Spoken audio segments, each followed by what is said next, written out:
Hello everyone, स्वागत है बेटा आप सबका हमारे इस नए लेक्चर में, नए चैप्टर के डेफिनेट इंटीग्रेशन में। तो बेटा आज से हमें डेफिनेट इंटीग्रेशन स्टार्ट करना है और मुझे पूरी उम्मीद है कि इनडेफिनेट में आपका कंसेप्ट बहुत बढ़िया तरीके से स्ट्रांग हो गया होगा। हमने बहुत सारे सवालों की प्रैक्टिस की, थ्योरी हमने बेटा पूरी कंप्लीट की। और जैसा कि मुझे बच्चों ने कहा है कि सर आप प्लीज वन शॉट वीडियोस बनाइए जेई के PYQs के, तो बेटा प्रॉमिस है आपसे कि अब बहुत ही जल्द, ठीक है, बहुत ही जल्द मैं उसकी रिकॉर्डिंग स्टार्ट कर दूंगा और आपको हर हफ्ते कम से कम 1 या 2 वीडियो पूरे चैप्टर के, है ना, पूरे के पूरे बेटा चैप्टर के एक ही वीडियो का, भले वो 1 घंटे का हो, भले 2 घंटे का हो, भले 3 घंटे का वीडियो, भले 4 घंटे का वीडियो, लेकिन एक वीडियो और उसके अंदर जितने भी जेई मेंस में या जेई एडवांस में सवाल आए होंगे उस बेटा पर्टिकुलर चैप्टर के, वो सब कुछ मैं आपको कवर करा दूंगा, सारी की सारी चीजें, ये प्रॉमिस आपसे, ठीक है। भले 4 घंटे का ही मुझे वीडियो क्यों ना बनाना पड़े एक बार में, लेकिन बेटा वो मैं पूरा का पूरा कराऊंगा और उससे देखिएगा आपका कॉन्फिडेंस बेटा नेक्स्ट लेवल पे इंक्रीज हो जाएगा, ठीक है ना। आपका कॉन्फिडेंस बहुत ज्यादा उसमें इंक्रीज हो जाएगा और मुझे पूरी उम्मीद है कि आपको उससे बहुत ज्यादा फायदा भी होगा। तो चलिए शुरुआत करते हैं हमारे इस नए चैप्टर की, दैट इज डेफिनेट इंटीग्रेशन। और बेटा शुरुआत करने के पहले मैं बता दूं कि जितने भी स्टूडेंट्स अब तक हमारे टेलीग्राम चैनल को ज्वाइन नहीं किए, बेटा आप सबसे पहले हमारे टेलीग्राम चैनल को ज्वाइन करिए।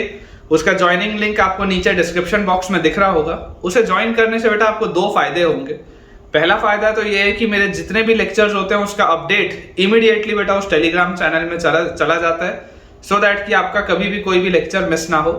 एंड सेकेंडली बेटा उसका फायदा आपको ये है कि जो भी मैं आपकी एक्स्ट्रा प्रैक्टिस के लिए होमवर्क क्वेश्चन शेयर करता हूँ या प्रैक्टिस क्वेश्चन शेयर करता हूँ, वो भी उसी चैनल में जाता है, सो दैट कि आपकी पढ़ाई बेटा और बेहतर तरीके से हो पाए। चलिए अपन शुरुआत करते हैं डेफिनेट इंटीग्रेशन की।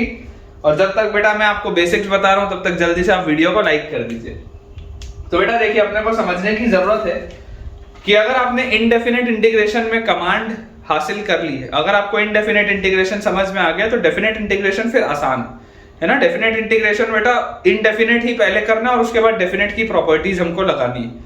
मैं क्या बोलना चाह रहा हूं अभी आपको 2 मिनट में समझ में आएगा बेटा, लेकिन आप ये मान के चलिए कि definite integration is a very important chapter in terms of आपके JEE mains and JEE advance. It is a very important chapter, मतलब कम से कम 5 नंबर से 10 नंबर का सवाल इस चैप्टर से बनता है बेटा। और इस बेटा पूरे चैप्टर के लिए मैं कम से कम 12 या 13 लेक्चर्स डेडिकेट करूंगा, अराउंड 12 to 13 लेक्चर्स या 14 lectures I will be dedicating for only indefinite integration, क्योंकि इसमें से सवाल आना निश्चित है, ठीक है। तो अपन बेटा बढ़िया से इसकी तैयारी करेंगे।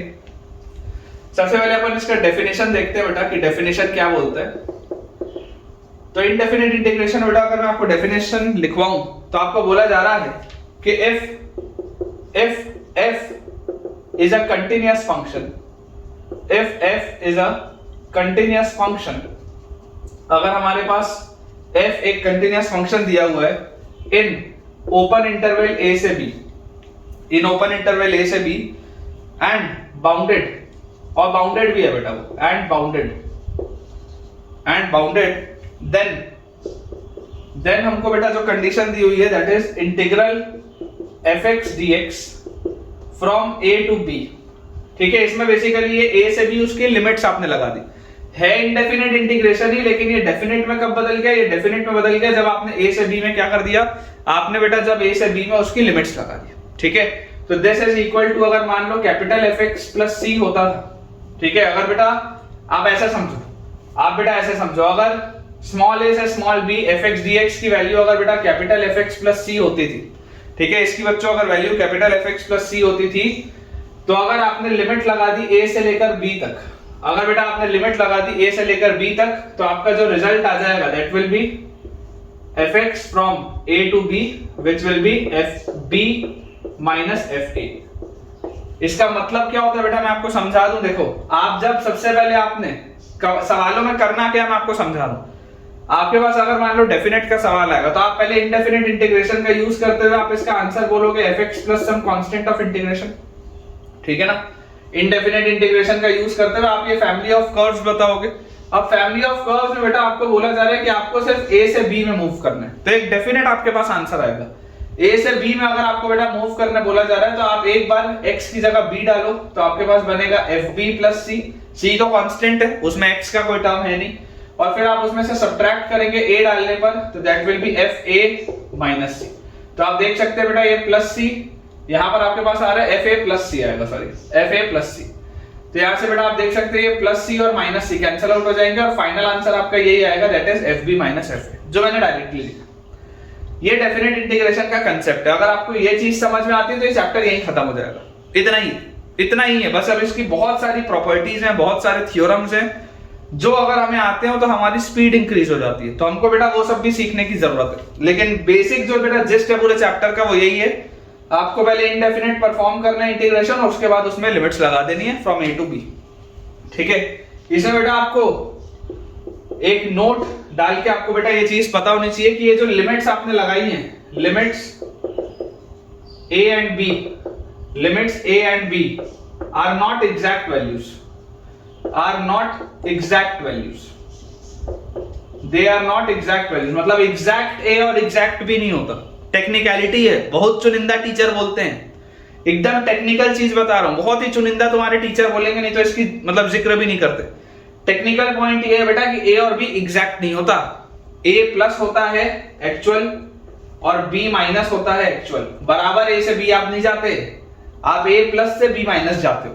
ठीक है, लिखने में हम ए से बी लिखते हैं, लेकिन असल सेंस में आप ए प्लस से बी माइनस इसको लेकर जाते हैं। ठीक है, तो ये अपन ने लिखा है if f is a continuous function in open interval a से b and bounded, then ये जो पूरी चीज लिखी थी this is called, यहां पे लिख देता हूं, this is called definite integral, this is called definite integral, this is called definite integral of fx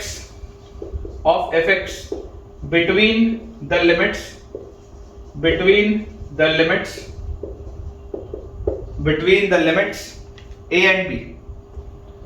a and b, ठीक है ना, between the limits a and b। ये बेटा चीज अपने को समझ में आनी चाहिए। ये मैंने आपको बता ही दिया कि इसका ओरिजिनल आंसर ये अपने पास होता है, और एक बार जैसे आप उसमें लिमिट्स पुट करेंगे तो अपने पास ये चीज आ जाएगी। तो ये तो हो गया बेटा आपके पास पहला नोट पॉइंट। अगला जो आपके पास नोट पॉइंट होता है, नेक्स्ट नोट पॉइंट, याद करिए बेटा, जब मैं आपको इनडेफिनिट इंटीग्रेशन पढ़ा रहा था, इनडेफिनिट इंटीग्रेशन में बेटा मैंने आपको डे 1 पे बता दिया था कि इनडेफिनिट इंटीग्रेशन क्या रिप्रेजेंट करता है। It represents family of curves.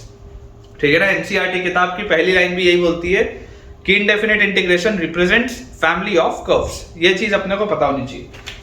हम अगर बेटा बात करें डेफिनेट इंटीग्रेशन की, तो डेफिनेट इंटीग्रेशन क्या करता है बेटा, it represents area under the curve, it represents area under the curve. तो वही बेटा नोट है कि इंटीग्रल ऑफ स्मॉल ए से small B fx dx, integral of small A से small B fx dx geometrically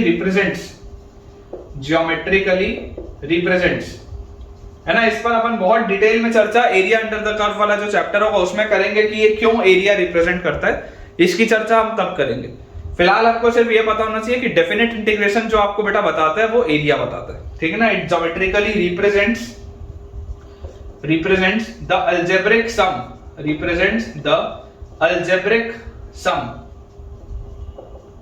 it geometrically represents the algebraic sum of areas, it geometrically represents the algebraic sum of areas between a to b, areas from a to b, from a to b, a से लेकर b तक बेटा जो आपका area होगा geometrically उसको ये represent करता है। And it represents a number. Basically जो आंसर आएगा बेटा एक नंबर आएगा, एक अच्छा सा नंबर आएगा। So it also represents a number, it represents a number, क्योंकि आप एक डेफिनेट इंटीग्रल बेटा अगर कर रहे हैं तो फाइनली जैसे आप लिमिट्स पुट करेंगे तो कोई एक नंबर आएगा आपके पास आंसर।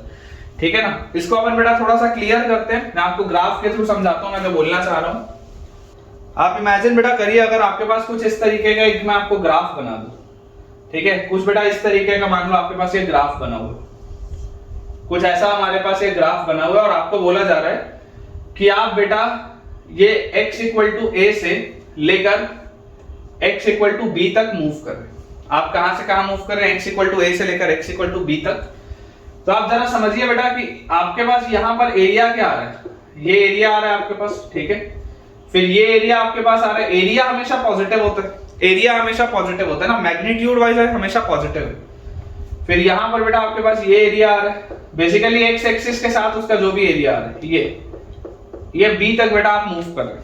ठीक है ना, तो अगर मैं बोल दूं that this is your area A1, यहाँ पर जो बेटा एरिया है दैट इज A1, यहाँ पर जो एरिया है दैट इज A2, यहाँ पर बच्चों जो एरिया है दैट इज A3, यहाँ पर जो एरिया है दैट इज A4, और ये वाला बच्चों जो finally area that is A5। ये अपने पास बेटा ये एरिया दिया हुआ है। और अगर मैं आपको बोल रहा हूँ कि इंटीग्रल, ये जो कर्व है बेटा, this curve is of y is equal to fx, ये इसका कर्व, तो मैंने आपको क्या बोला कि integral fx dx from small a to small b, integral fx dx from small a to small b, ये क्या रिप्रेजेंट करता है? It geometrically represents the area. तो बेसिकली बच्चों इसका जो आंसर आएगा दैट विल बी A1, ये वाला एरिया जो पॉजिटिव में है, फिर minus A2 plus A3 minus A4 plus A5। ठीक है, ये सारी चीजों में बेटा चर्चा होगी, आप बिल्कुल घबराइए मत, बिल्कुल घबराइए मत। आज पहला लेक्चर है तो आप थोड़ा सा आपको बेटा तकलीफ जाएगा कुछ कुछ चीजों को ऑब्जॉर्व करने में ना, कुछ कुछ चीजों को ग्रैस्प करने में थोड़ा सा आपको तकलीफ जाएगा, बट पेशेंस रखिए, पेशेंस रखिए और तसल्ली से सुनिए, तसल्ली से बेटा सुनिए। आपको मैं बहुत बहुत बढ़िया बेटा कंटेंट दूंगा, बहुत मजा आएगा आपको। ठीक है, तो ये जो है बेटा वो ज्योमेट्रिकली क्या रिप्रेजेंट कर रहा है? तो ये इस एरिया को रिप्रेजेंट कर रहा है। ये एक इंपॉर्टेंट पॉइंट है। अब अपन अगला पॉइंट देखते हैं, इसको क्लियर करते हैं जल्दी से। अगला बेटा अपने पास जो नोट पॉइंट दिया हुआ है, ठीक है ना, नोट में नेक्स्ट अपने पास जो पॉइंट दिया है वो अपने पास बच्चों लिखा हुआ है कि if integral fx dx from a to b is equal to 0, if integral fx dx from a to b equal to 0, अगर मान लो आप a से b का इंटीग्रल लेते हैं और उसका सम आ जाए 0, है ना, उस पूरे इंटीग्रल की बेटा अगर वैल्यू आ जाए 0, तो आप बोल सकते हैं then the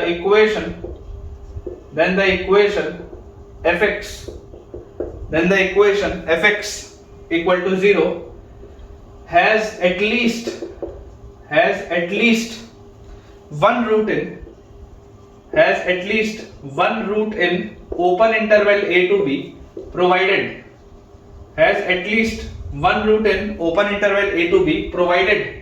fx is continuous, in open interval a से b, provided fx is continuous in open interval a से b। बोलने का मतलब क्या है?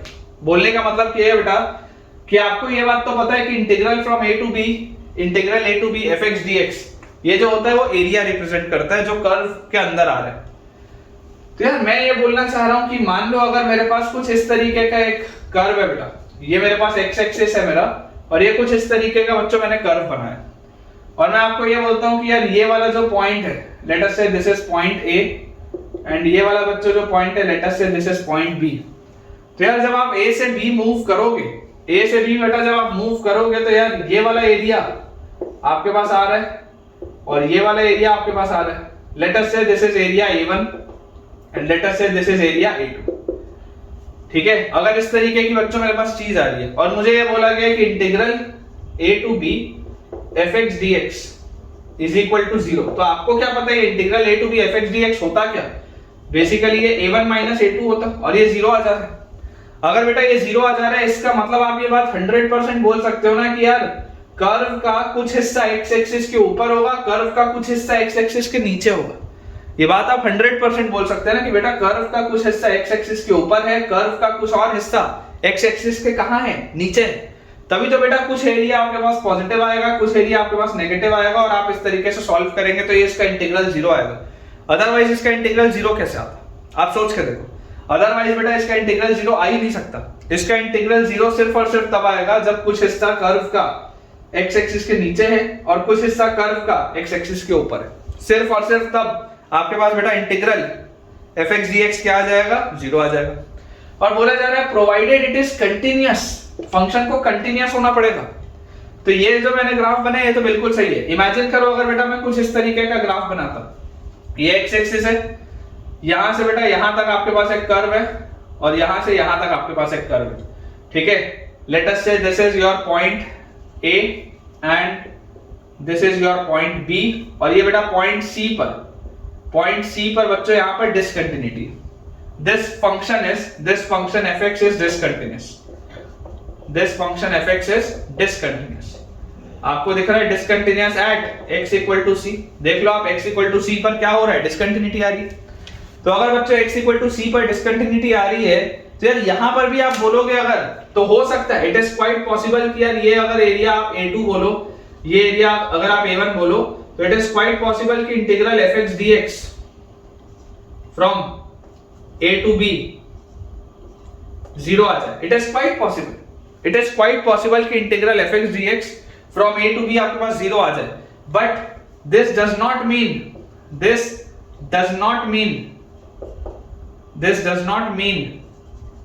that fx equal to 0. This does not mean that fx equal to 0 has a root in open interval a से b. ये जरूरी नहीं है इस केस में, क्यों? क्योंकि डिसकंटिन्यूटी आ गई। आप देख सकते हैं fx equal to 0 का कोई भी रूट नहीं है इस इंटरवल में। रूट बेटा कब होगा? It must be continuous. The function must be continuous. होना ही चाहिए, कंटिन्यूअस होना ही पड़ेगा। अगर बेटा कंटिन्यूअस नहीं हुआ तो गड़बड़ हो जाएगी, है ना? तो इसलिए आप बोल सकते हैं then the equation fx equal to 0 has at least one root in open interval a to b provided fx is continuous in a to b. However, यहां पे आप लिख सकते हैं however the converse of this statement, the converse of this statement, however the converse of this statement is not true, is not true. इसका जो बच्चों converse है that is not true, इसका कन्वर्स सही नहीं है। क्यों इसका कन्वर्स सही नहीं है? क्योंकि अभी मैंने आपको दिखाया कि अगर इंटीग्रल 0 हो रहा हो तो जरूरी नहीं है रूट हो। अगर आपके पास इंटीग्रल 0 हो रहा होगा तो रूट होगा। और यहां पर देखो कन्वर्स इसका एग्जैक्टली क्या बोलेंगे? कन्वर्स अपने पास आ जाएगा, मान लो मैं आपको एक केस और ऐसा बना दूं, इस तरीके का मान लो बेटा मैं आपके लिए एक केस बना देता हूं, कुछ इस तरीके का, ऐसा। यार यहां पर जरूरी थोड़ा ना आपके पास कि यार रूट है तो इंटीग्रल 0 ही होगा, इट इज नॉट नेसेसरी। यहां पर आप देख सकते हैं ये वाला एरिया बड़ा है, ये वाला एरिया छोटा है, तो इंटीग्रल a से b अगर आप बेटा fx dx करोगे तो वो 0 के बराबर नहीं आएगा। रूट है लेकिन 0 के बराबर नहीं आएगा, तो उसका कन्वर्स बेटा ट्रू नहीं है। कन्वर्स इसका क्या है? इसका कन्वर्स आपको बोलेगा कि यार अगर रूट होगा तो इंटीग्रल 0 आएगा, ऐसा इट इज नॉट नेसेसरी। अगर रूट है तो इंटीग्रल 0 नहीं आ रहा। पॉइंट हमारा सिर्फ इतना है जो हमको याद होना चाहिए। याद होने वाला स्टेटमेंट बेटा सिर्फ ये है, याद होने वाली चीज सिर्फ और सिर्फ ये, बाकी कुछ भी याद नहीं रखना। याद क्या रखना है? याद ये रखना है कि अगर इंटीग्रल 0 है तो रूट आएगा, रूट आएगा तो इंटीग्रल 0 होगा, गलत। अगर इंटीग्रल 0 है तो हमेशा ही रूट होगा, गलत। हमेशा रूट नहीं होगा भाई साहब, डिसकंटिन्यूटी में गड़बड़ हो जाएगी। तो अपने को जो याद रखनी है चीज, इंटीग्रल है, इंटीग्रल अगर बेटा 0 के बराबर आ रहा है और फंक्शन तुम्हारा कंटिन्यूअस है तो रूट होना निश्चित है। ये बात अपने को बेटा याद होनी चाहिए, ठीक है। आज के बेटा अपने लेक्चर में बहुत सारा थ्योरेटिकल एस्पेक्ट होने वाला है, क्योंकि पहला लेक्चर है। तो पहले लेक्चर में क्या होता है, थोड़ा सा यार बैकग्राउंड स्टोरी, थोड़ा सा माहौल बनाना पड़ता है। मैं सीधा सवाल कराऊंगा तो समझ ही नहीं आएगा यार क्या चल रहा है, ठीक है ना। पहले थोड़ा फील आनी चाहिए कि अपन करना क्या चाह रहे हैं। चलो एक सवाल मैं आपको कराता हूं, अभी जो पढ़ाया उस पर बेस्ड एक सवाल कराता हूं।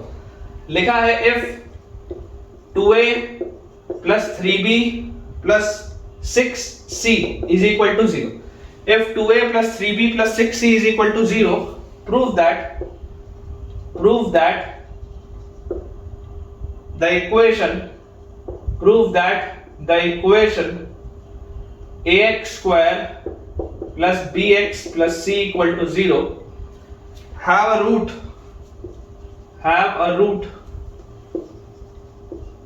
in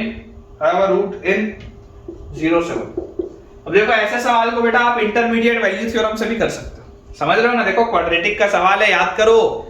अगर तुम्हें बेटा 11th का क्वाड्रेटिक इक्वेशन याद हो जो मैंने पढ़ाया है, किसी को ना आता हो तो भाई जाके प्लेलिस्ट में देख लो।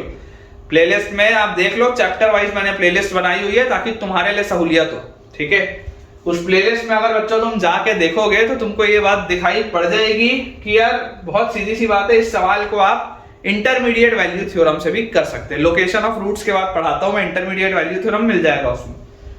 लेकिन अगर मैं अपने अभी वाले मेथड से अप्रोच करूं, अभी जो थोड़ी देर पहले बेटा मैंने पढ़ा है, अगर मैं उसको उससे अप्रोच करने की कोशिश करूं तो मुझे एक चीज पता है। मुझे क्या पता है? मुझे ये पता है कि अगर इसका इंटीग्रल 0 आ गया, अगर इसका इंटीग्रल 0 आ गया 0 से 1 में, तो 100% रूट होगा। आपको क्या बोला जा रहा है? Prove that the equation has a root. ये तो बोला जा रहा है ना। तो मैं अप्रोच बोलता हूं कि यार अपन ऐसा करते हैं, अपन इसका इवैल्यूएट करते हैं डेफिनेट इंटीग्रल। इवैल्यूएट इंटीग्रल ए से इंटीग्रल 0 से 1 इसको आप fx बोल लो, इस पूरे इक्वेशन को आप fx बोल लो। तो इंटीग्रल 0 से 1 fx dx, आप इसको इवैल्यूएट करो, अगर बेटा गलती से भी इफ इट इज 0, अगर बेटा गलती से भी ये 0 आ गया तो मेरे पिछले स्टेटमेंट के हिसाब से 100% इसका रूट होगा ही होगा। सोच के देखिए, अगर बेटा अभी मैंने आपको ये तो बताया था कि अगर integral fx dx from a to b 0 हो गया और अगर आपका फंक्शन कंटिन्यूअस हुआ, आप देख सकते हो आपका फंक्शन कंटिन्यूअस है, पैराबोलिक फंक्शन है, कंटिन्यूअस है, तो अगर मेरे पास इंटीग्रल a से b fx dx 0 हो गया, अगर मेरा फंक्शन कंटिन्यूअस हुआ तो 100% रूट आएगा ही आएगा बीच में a से b में, क्योंकि उसको काट के जाना ही पड़ेगा, क्योंकि एक हिस्सा कर्व का नीचे होना ही पड़ेगा, एक हिस्सा कर्व का ऊपर होना ही पड़ेगा। बहुत सीधी सी बात। तो आप तो इंटीग्रल निकाल के देखो। तो इंटीग्रल बेटा अगर मैं निकालूंगा तो यहां पर देखो मेरे पास आ जाएगा इंटीग्रल 0 से 1 fx dx, तो मतलब यहां पर आ गया ax square plus bx plus c dx, ये आया मेरे पास ax square plus bx plus c dx। अब इसको बेटा जैसे मैं इंटीग्रेट करूंगा ax स्क्वायर का आ जाएगा ax cube by 3 plus bx का आ जाएगा bx square by 2 plus c का आ जाएगा cx। अब अगर आप चाहो तो plus constant of integration d लगा सकते हो, लेकिन डेफिनेट में ये याद रखो, always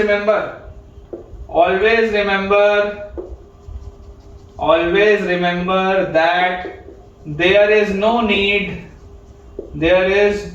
need to add a constant of integration,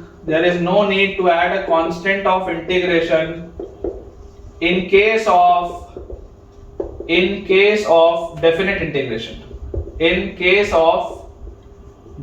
integration, ठीक है ना। डेफिनेट इंटीग्रेशन के केस में कांस्टेंट ऑफ इंटीग्रेशन को जोड़ने की जरूरत नहीं है, ठीक है। दोनों को बेटा जोड़ने की जरूरत बिल्कुल भी नहीं है, क्योंकि आप अगर यहाँ पर plus constant of integration d लिख भी लोगे तो कट जाएगा वो, तो जबरदस्ती क्यों अपन पेन की अपनी बेटा इंक वेस्ट करें, नहीं लिखते। और यहां पर आपको बोला जा रहा है कि आपको ये मूव कराना है कहां से कहां तक, 0 से 1 तक। आपको मूव कहां से कहां कराना है, 0 से लेकर 1 तक। तो सबसे पहले 1 डालो, तो 1 डालोगे तो a/3 plus b/2 plus c, ये आएगा। माइनस 0 डालोगे तो 0 0 0 0 में तो खत्म हो गया ये पूरा। तो यार मेरे पास इसका इंटीग्रल का वैल्यू क्या आ रहा है, अगर मैं एलसीएम ले लूं तो मेरे पास आ जाएगा 2a प्लस उसके बाद आ जाएगा 3b प्लस 6c बाय 6, यही आएगा कि एलसीएम लोगे तो देखो 6 आएगा, यही आएगा इसके इंटीग्रल का वैल्यू। और मुझे क्या दिया हुआ है, मुझे बेटा ये क्लियरली दिया हुआ है कि 2a plus 3b plus 6c का वैल्यू तो 0 है। 2a plus 3b plus 6c का वैल्यू तो 0 है, मतलब ये पूरे का वैल्यू क्या हो गया, 0। अगर बेटा ये 0 था तो ये पूरे का वैल्यू क्या आ गया मेरे पास, 0 आ जाएगा ना। तो अगर बेटा ये पूरे का वैल्यू अपने पास 0 आ गया, अगर बच्चों ये वाली पूरी चीज का वैल्यू अपने पास क्या आ गया, 0, तो मैं आपको क्या बोलना चाह रहा हूं कि अगर इंटीग्रल का वैल्यू 0 आ गया तो 100% रूट होगा ही होगा, क्योंकि फंक्शन कंटिन्यूअस है। तो देयरफॉर आप बोल सकते हैं since integral fx dx from 0 to 1 is equal to 0, this implies that fx must have a root in open interval 0 से 1, it must have a root in open interval 0 से 1, यही तो प्रूफ करना था, यही चीज तो बेटा अपने को लेके आनी थी। एंड आई होप आपको ये चीज समझ में आई होगी। नोट देखेंगे बेटा अपना नेक्स्ट जो नोट पॉइंट है, नोट पॉइंट्स अपन कंटिन्यू आज करेंगे, काफी सारे नोट पॉइंट्स है अपने पास। इंपॉर्टेंट है बेटा बेसिकली थ्योरेटिकल एस्पेक्ट्स जो अपने को पता होने चाहिए। लिखा है if fx is greater than 0 in open interval a से b, if fx is greater than 0 in open interval a से b, then integral fx dx from a से b must be greater than 0। बहुत obvious सी बात है, integral fx dx from a to b must be greater than 0 provided a is less than b। तो यार ये तो दिख ही रहा है ना कि a जो है वो b से छोटा है। आप ओपन इंटरवल ए से बी में बात कर रहे हैं तो ये तो बी से छोटा ही है ना, provided A is less than B. अब ये मैंने इसके लिए क्यों लिखा है ये बाद में आएगा, बाद में आएगा, घबराओ मत। अभी तुम सिर्फ इसका मतलब ये समझ के चलो कि यार जब हम ए से बी लिखते हैं तो ए छोटा होता है और बी बड़ा होता है, वो तो ऑब्वियस है, उसमें तो क्या ही है समझने का, बहुत ऑब्वियस सी बात है। तो provided A is less than B, ठीक है। अब देखो इसको मैं आपको समझाने की कोशिश बेटा करता हूं कि आप इमेजिन करिए अगर मैं इसका आपके लिए ग्राफ बनाऊं कि if fx is greater than 0, तो आप मान लो इस तरीके का बेटा आपके पास ग्राफ है, ठीक है। ये आपके पास x एक्सिस है और ये आपके पास बच्चों ग्राफ दिया हुआ है, ये आपके पास ग्राफ दिया हुआ है फ्रॉम ओपन इंटरवल a से b, ये आपके पास ग्राफ दिया हुआ है फ्रॉम ओपन इंटरवल a से b। आपको दिख रहा है fx इज ऑलवेज पॉजिटिव। इतने इंटरवल में बेटा a से b वाले इंटरवल में fx हमेशा ही पॉजिटिव है। इतने इंटरवल में बच्चों a से b में fx क्या है, हमेशा ही पॉजिटिव है।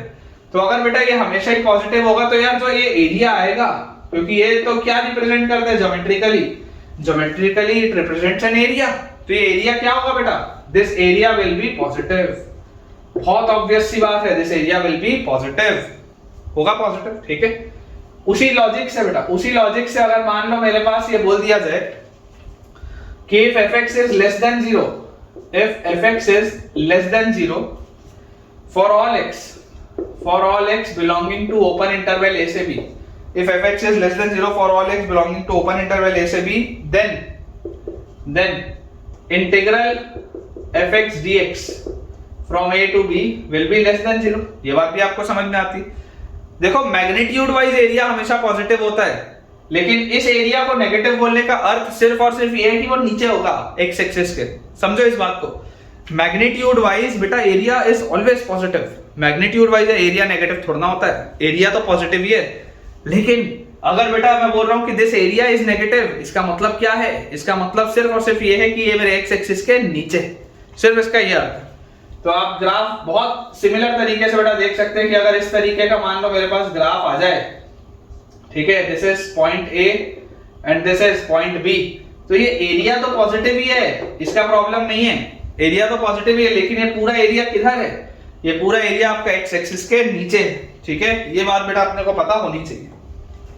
नेक्स्ट अपने पास बेटा लिखा हुआ है note point, modulus of integral of a to b fx dx, ठीक है, मॉड्यूलस के अंदर इज लेस देन और equal to integral of a से b mod of fx dx, ठीक है। बहुत इंपॉर्टेंट बेटा रिजल्ट है, बहुत इंपॉर्टेंट रिजल्ट है। ऑल्दो ये समझ पाना बहुत आसान भी है कि यार आप fx वाले बेटा कर्व को देखो, सोचो आप, अगर आप अपने fx वाले इस कर्व को सोचोगे, लेट अस से ये आपके पास fx का कर्व है, ठीक है, लेट अस से ये आपके पास fx का कर्व है between interval a and between interval b, ये आपके पास मान लेते हैं fx का कर्व है।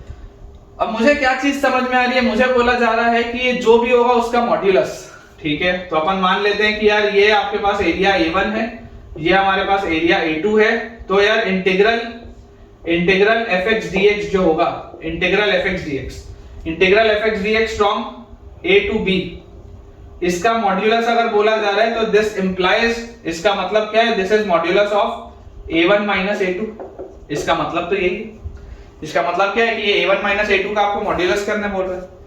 अब अगर बेटा मैं आपको बोलता हूं कि यार अगर मान लो मैं आपको ये बना दूं, ये तो fx था, मॉड fx कैसा होगा, इसी ग्राफ को बेटा अगर मैं थोड़ा सा मॉडिफाई अगर आपके लिए करूं तो देखिए आपके पास बेटा मॉड fx इस तरीके का आएगा ग्राफ, ये ऐसा ऊपर है और ये वाली बेटा जो चीज अपने पास नीचे थी ये चीज भी इस तरीके की, कुछ ऐसा है बेटा। ये ग्राफ देख लो, ये ग्राफ आपके पास कुछ ऐसा है, बेसिकली आपने इसका मिरर इमेज कर दिया। मॉड fx लिखा है ना, मॉड fx, तो fx कभी भी, fx चाहे पॉजिटिव हो fx चाहे नेगेटिव हो, ये बेटा fx जो पूरी चीज है ये fx चाहे पॉजिटिव हो या fx चाहे नेगेटिव हो, फाइनली निकल के तो पॉजिटिव ही आएगा।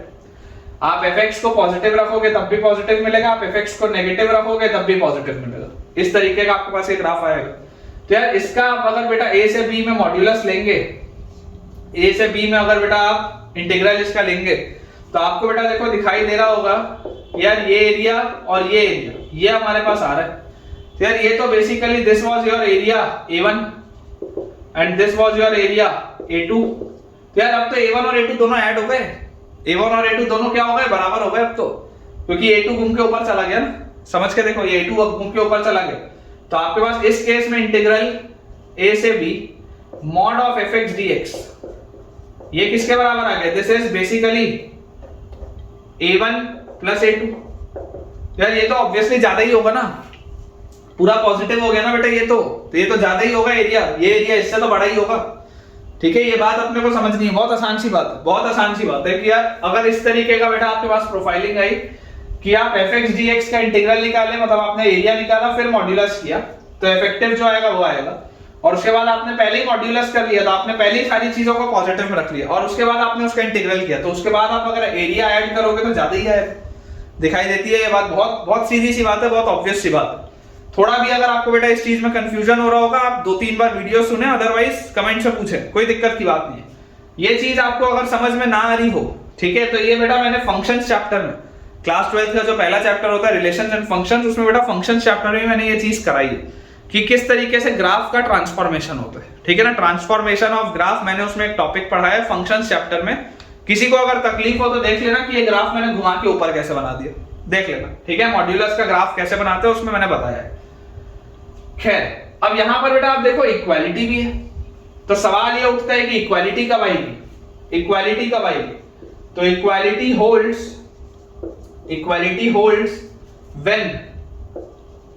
when fx is greater than 0 for all x belonging to a to b or fx is less than 0 for all x belonging to a to b। Equality कब आएगी बच्चों? Equality आएगी जब fx या तो पूरा ही पॉजिटिव हो या बेटा fx पूरा ही नेगेटिव। बोलने का अर्थ क्या है? बोलने का अर्थ बेटा मेरा ये है कि आप इमेजिन करें कि अगर आपके पास बच्चों कुछ ऐसा ग्राफ हो, या आपके पास बेटा मान लो कुछ ऐसा ग्राफ हो कि आपके पास मैं बोल दूं कि यार a से लेकर b तक, मैं आपको अगर बेटा बोल दूं कि a से लेकर b तक आपका fx हमेशा ही पॉजिटिव है, या मैं आपको बेटा बोल दूं कि a से लेकर b तक आपका fx हमेशा ही नेगेटिव है, तो हमको बच्चों जो चीज समझ में आ रही कि अगर a से b तक fx हमेशा ही पॉजिटिव है, तो यार आप fx का पहले इंटीग्रल करो फिर मॉड करो, या आप मॉड fx करो, फर्क क्या पड़ रहा है? फर्क तो कुछ नहीं पड़ रहा। वैसे ही यहां पर आप देखो, आपने अगर एरिया निकाल लिया उसके बाद उसका मॉड्यूलस किया तब भी ये पॉजिटिव आएगी पूरी चीज, और अगर आपने बेटा पहले ही मॉड्यूलस कर लिया और फिर एरिया निकाला तब भी पॉजिटिव आएगी। आएगा दोनों में सेम ही, एरिया दोनों में सेम आएगा। देखो ये वाले केस में, पहले वाले केस में आपके पास fx क्या है? हमेशा पॉजिटिव है, तो एरिया आपके पास पॉजिटिव आएगा, आप उसका मॉड्यूलस करोगे पॉजिटिव ही आएगा। उसके बाद fx आपके पास हमेशा पॉजिटिव है तो उसका मॉड्यूलस भी पॉजिटिव होगा, और पॉजिटिव वाले का आप अगर इंटीग्रल करोगे तो एरिया पॉजिटिव ही आएगा। तो ये केस तो बिल्कुल समझ में आता है हर बच्चे को, कोई दिक्कत नहीं। थोड़ी थोड़ी तकलीफ जनरली बच्चे को इस सेकंड वाले केस में होती है। तो बेटा आप इसमें समझिए, समझने की कोशिश करिए कि अगर आपका पूरा fx का कर्व नीचे है, मान लीजिए आपने डायरेक्टली इसका इंटीग्रल किया, एरिया निकाला, तो आपको नेगेटिव आंसर मिलेगा। नेगेटिव आंसर क्यों मिलेगा? क्योंकि वो ग्राफ पूरा एक्स एक्सिस के नीचे, तो आपको नेगेटिव आंसर मिला। लेकिन जैसे ही आप उसका मॉड्यूलस करेंगे तो वो पूरा आंसर किस में कन्वर्ट हो जाएगा? पॉजिटिव में, एज इट इज। और अगर मैंने बेटा पहले ही इसका मॉड्यूलस कर लिया, तो पहले ही बेटा अगर मैं इसका मॉड्यूलस करूंगा तो ऐसा कुछ ग्राफ हो जाएगा, पहले ही मॉड्यूलस करूंगा तो इस तरीके का मॉड्यूलस में ग्राफ हो जाएगा, ट्रांसफॉर्म हो जाएगा इस तरीके से। और उसके बाद अगर बेटा मैं इसका इंटीग्रल निकाल के एरिया निकालूंगा, तो बात तो वही है, अगर ये नीचे a1 आ रहा था तो ये ऊपर a1 आएगा, बात तो वही है, फर्क कुछ भी नहीं पड़ रहा। ठीक है, छोटे छोटे से बेटा पॉइंट्स हैं, थोड़ा मैं बस आपको बैकग्राउंड दे रहा हूँ, थोड़ा सा माहौल बना रहा हूँ ताकि आपको सवाल समझ में आए जब मैं कराना स्टार्ट करूँ तो। चलिए अगला बेटा एक काम का अपने पास नोट पॉइंट लिखा हुआ है कि integral a to a fx dx, same limits, integral a to a fx dx क्या होना चाहिए? 0 होना चाहिए। Integral a to a fx dx क्या होना चाहिए? 0 होना चाहिए, क्योंकि सेम लिमिट से सेम लिमिट जाओगे तो यार एरिया तो कुछ आएगा ही। यहीं से यहीं पर जाऊंगा तो एरिया क्या आएगा यार? कुछ भी नहीं आएगा। सेम लिमिट से सेम लिमिट में जाऊंगा तो पॉइंट बचेगा, एरिया तो कुछ भी नहीं आएगा, 0 होगा उसका एरिया। लेकिन ये a to a में बेटा 0 कब आएगा? इसमें भी एक कंडीशन होती है। ठीक है, provided fx must be defined at x equal to a। ये कब होगा? Provided fx must be defined at x equal to a। fx को बेटा डिफाइंड होना पड़ेगा a पे, अगर fx ही अनडिफाइंड हो गया तो बेकार हो जाएगा सवाल। क्या मैं बोलना चाहता हूं देखो, मैं आपको समझाता हूं। इमेजिन करिए एक सवाल, इमेजिन करिए बेटा एक सवाल आपके पास कि अगर मैं बोल दूं इंटीग्रल ऑफ 0 से 0 dt by t, इंटीग्रल 0 से 0 dt बाई टी। अब आप मुझे एक बात बताओ जरा सोच के कि यार आपका जो फंक्शन है वो फंक्शन है आपका क्या, फंक्शन है आपका 1 बाई टी है ना। हियर फंक्शन जो t है ft, this is 1 by T. Basically fx dx लिखा होता है ना, तो ये ft dt लिखा हुआ है, मतलब 1 बाई टी है आपका फंक्शन। तो अगर आपका फंक्शन 1 बाई टी है तो क्या ये फंक्शन 0 पे डिफाइंड है क्या? ये फंक्शन तो 0 पे डिफाइंड ही नहीं है। तो अगर बेटा ये फंक्शन 0 पे डिफाइंड नहीं है तो आप इसका आंसर इक्वल टू 0 नहीं बोल सकते। आप इसका आंसर इक्वल टू 0 नहीं बोल सकते। This will not be equal to 0 because this is not defined, this is not defined. ऐसा सवाल का आप आंसर बोलेंगे ही नहीं, दिस इज नॉट डिफाइंड। आपका फंक्शन डिफाइंड होना चाहिए अगर आप सेम लिमिट्स में मूव कर रहे हैं तो। सेम लिमिट्स में अगर आपका मूवमेंट हो रहा है तो मेरा फंक्शन डिफाइंड होना चाहिए, इट शुड मेक सेंस, तभी बेटा आप ये चीज बोल पाएंगे। ठीक है क्या? ये चीज अपने पास आ जाएगी। अगला बेटा अपने पास बहुत बहुत बहुत बहुत बहुत इंपॉर्टेंट पॉइंट, इसमें मैं 4 स्टार लगाऊंगा बेटा।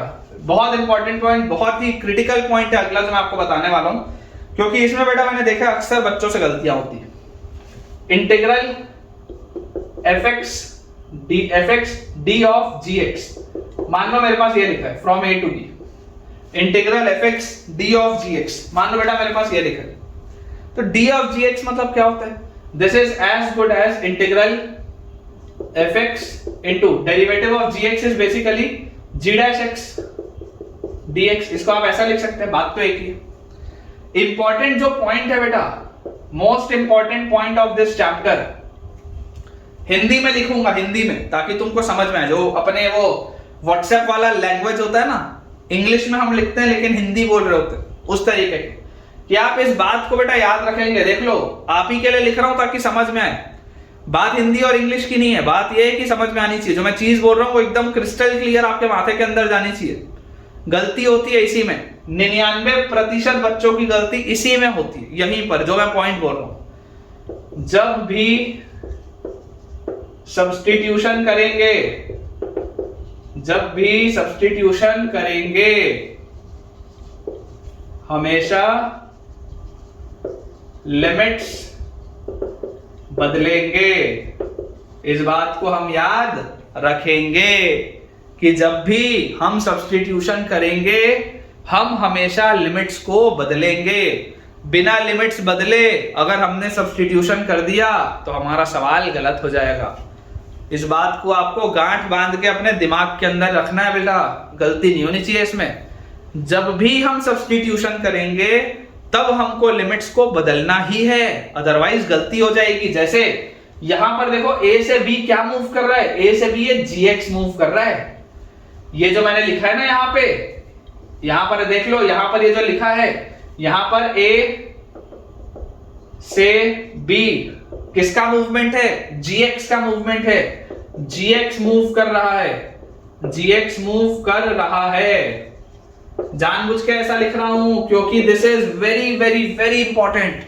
गलतियां होती हैं इसमें। a से b किसका मूवमेंट है? a से b gx का मूवमेंट है, x का मूवमेंट नहीं है भाई साहब, समझिए। a से b किसका मूवमेंट है? a से b gx का मूवमेंट है, x का मूवमेंट नहीं है। लेकिन ये जैसी मैंने लिखा d ऑफ gx को बेटा, जैसी मैंने g डैश x dx लिखा, अब मूवमेंट किसका हो रहा है? अब मूवमेंट x का हो रहा है। यहां मूवमेंट gx का हो रहा था, gx का मूवमेंट a से b था, आपको यहां पर x का मूवमेंट हो रहा है, तो यहां पर लिमिट्स बदलेंगी। यहां पर लिमिट्स क्या होंगी? बदलेंगी। तो कैसे लिमिट्स बदलेंगी? gx की वैल्यू a हो रही थी, अगर बेटा gx की वैल्यू a हो रही थी तो x की वैल्यू क्या होगी? g inverse a। x की वैल्यू होगी g इनवर्स a। अगर gx की वैल्यू b हो रही थी तो x की वैल्यू क्या होगी? g inverse b। x की वैल्यू होगी g इनवर्स b। भूलना नहीं है इसमें। अभी एक सवाल कराऊंगा तुमको मैं, अभी सवाल कराऊंगा, और 100% बहुत सारे बच्चे गलती क्या कर देते हैं, क्योंकि क्या होता है बेटा, अपन फ्लो में अपन ने इतना इंडेफिनिट पढ़ लिया ना कि अपन खट खट सब्स्टिट्यूशन लगाते हैं, लेकिन सब्स्टिट्यूशन लगाने में हम भूल जाते हैं कि हमको लिमिट्स भी बदलनी है, इसलिए आंसर्स गलत हो जाते हैं। अक्सर बच्चों के डेफिनेट इंटीग्रेशन में आंसर ही मैच नहीं होते। बच्चा बोलता है कि सर क्या करें, आंसर ही नहीं आ रहा। क्यों नहीं आ रहा? इसलिए नहीं आ रहा क्योंकि तुमने लिमिट्स गलत डाली हैं।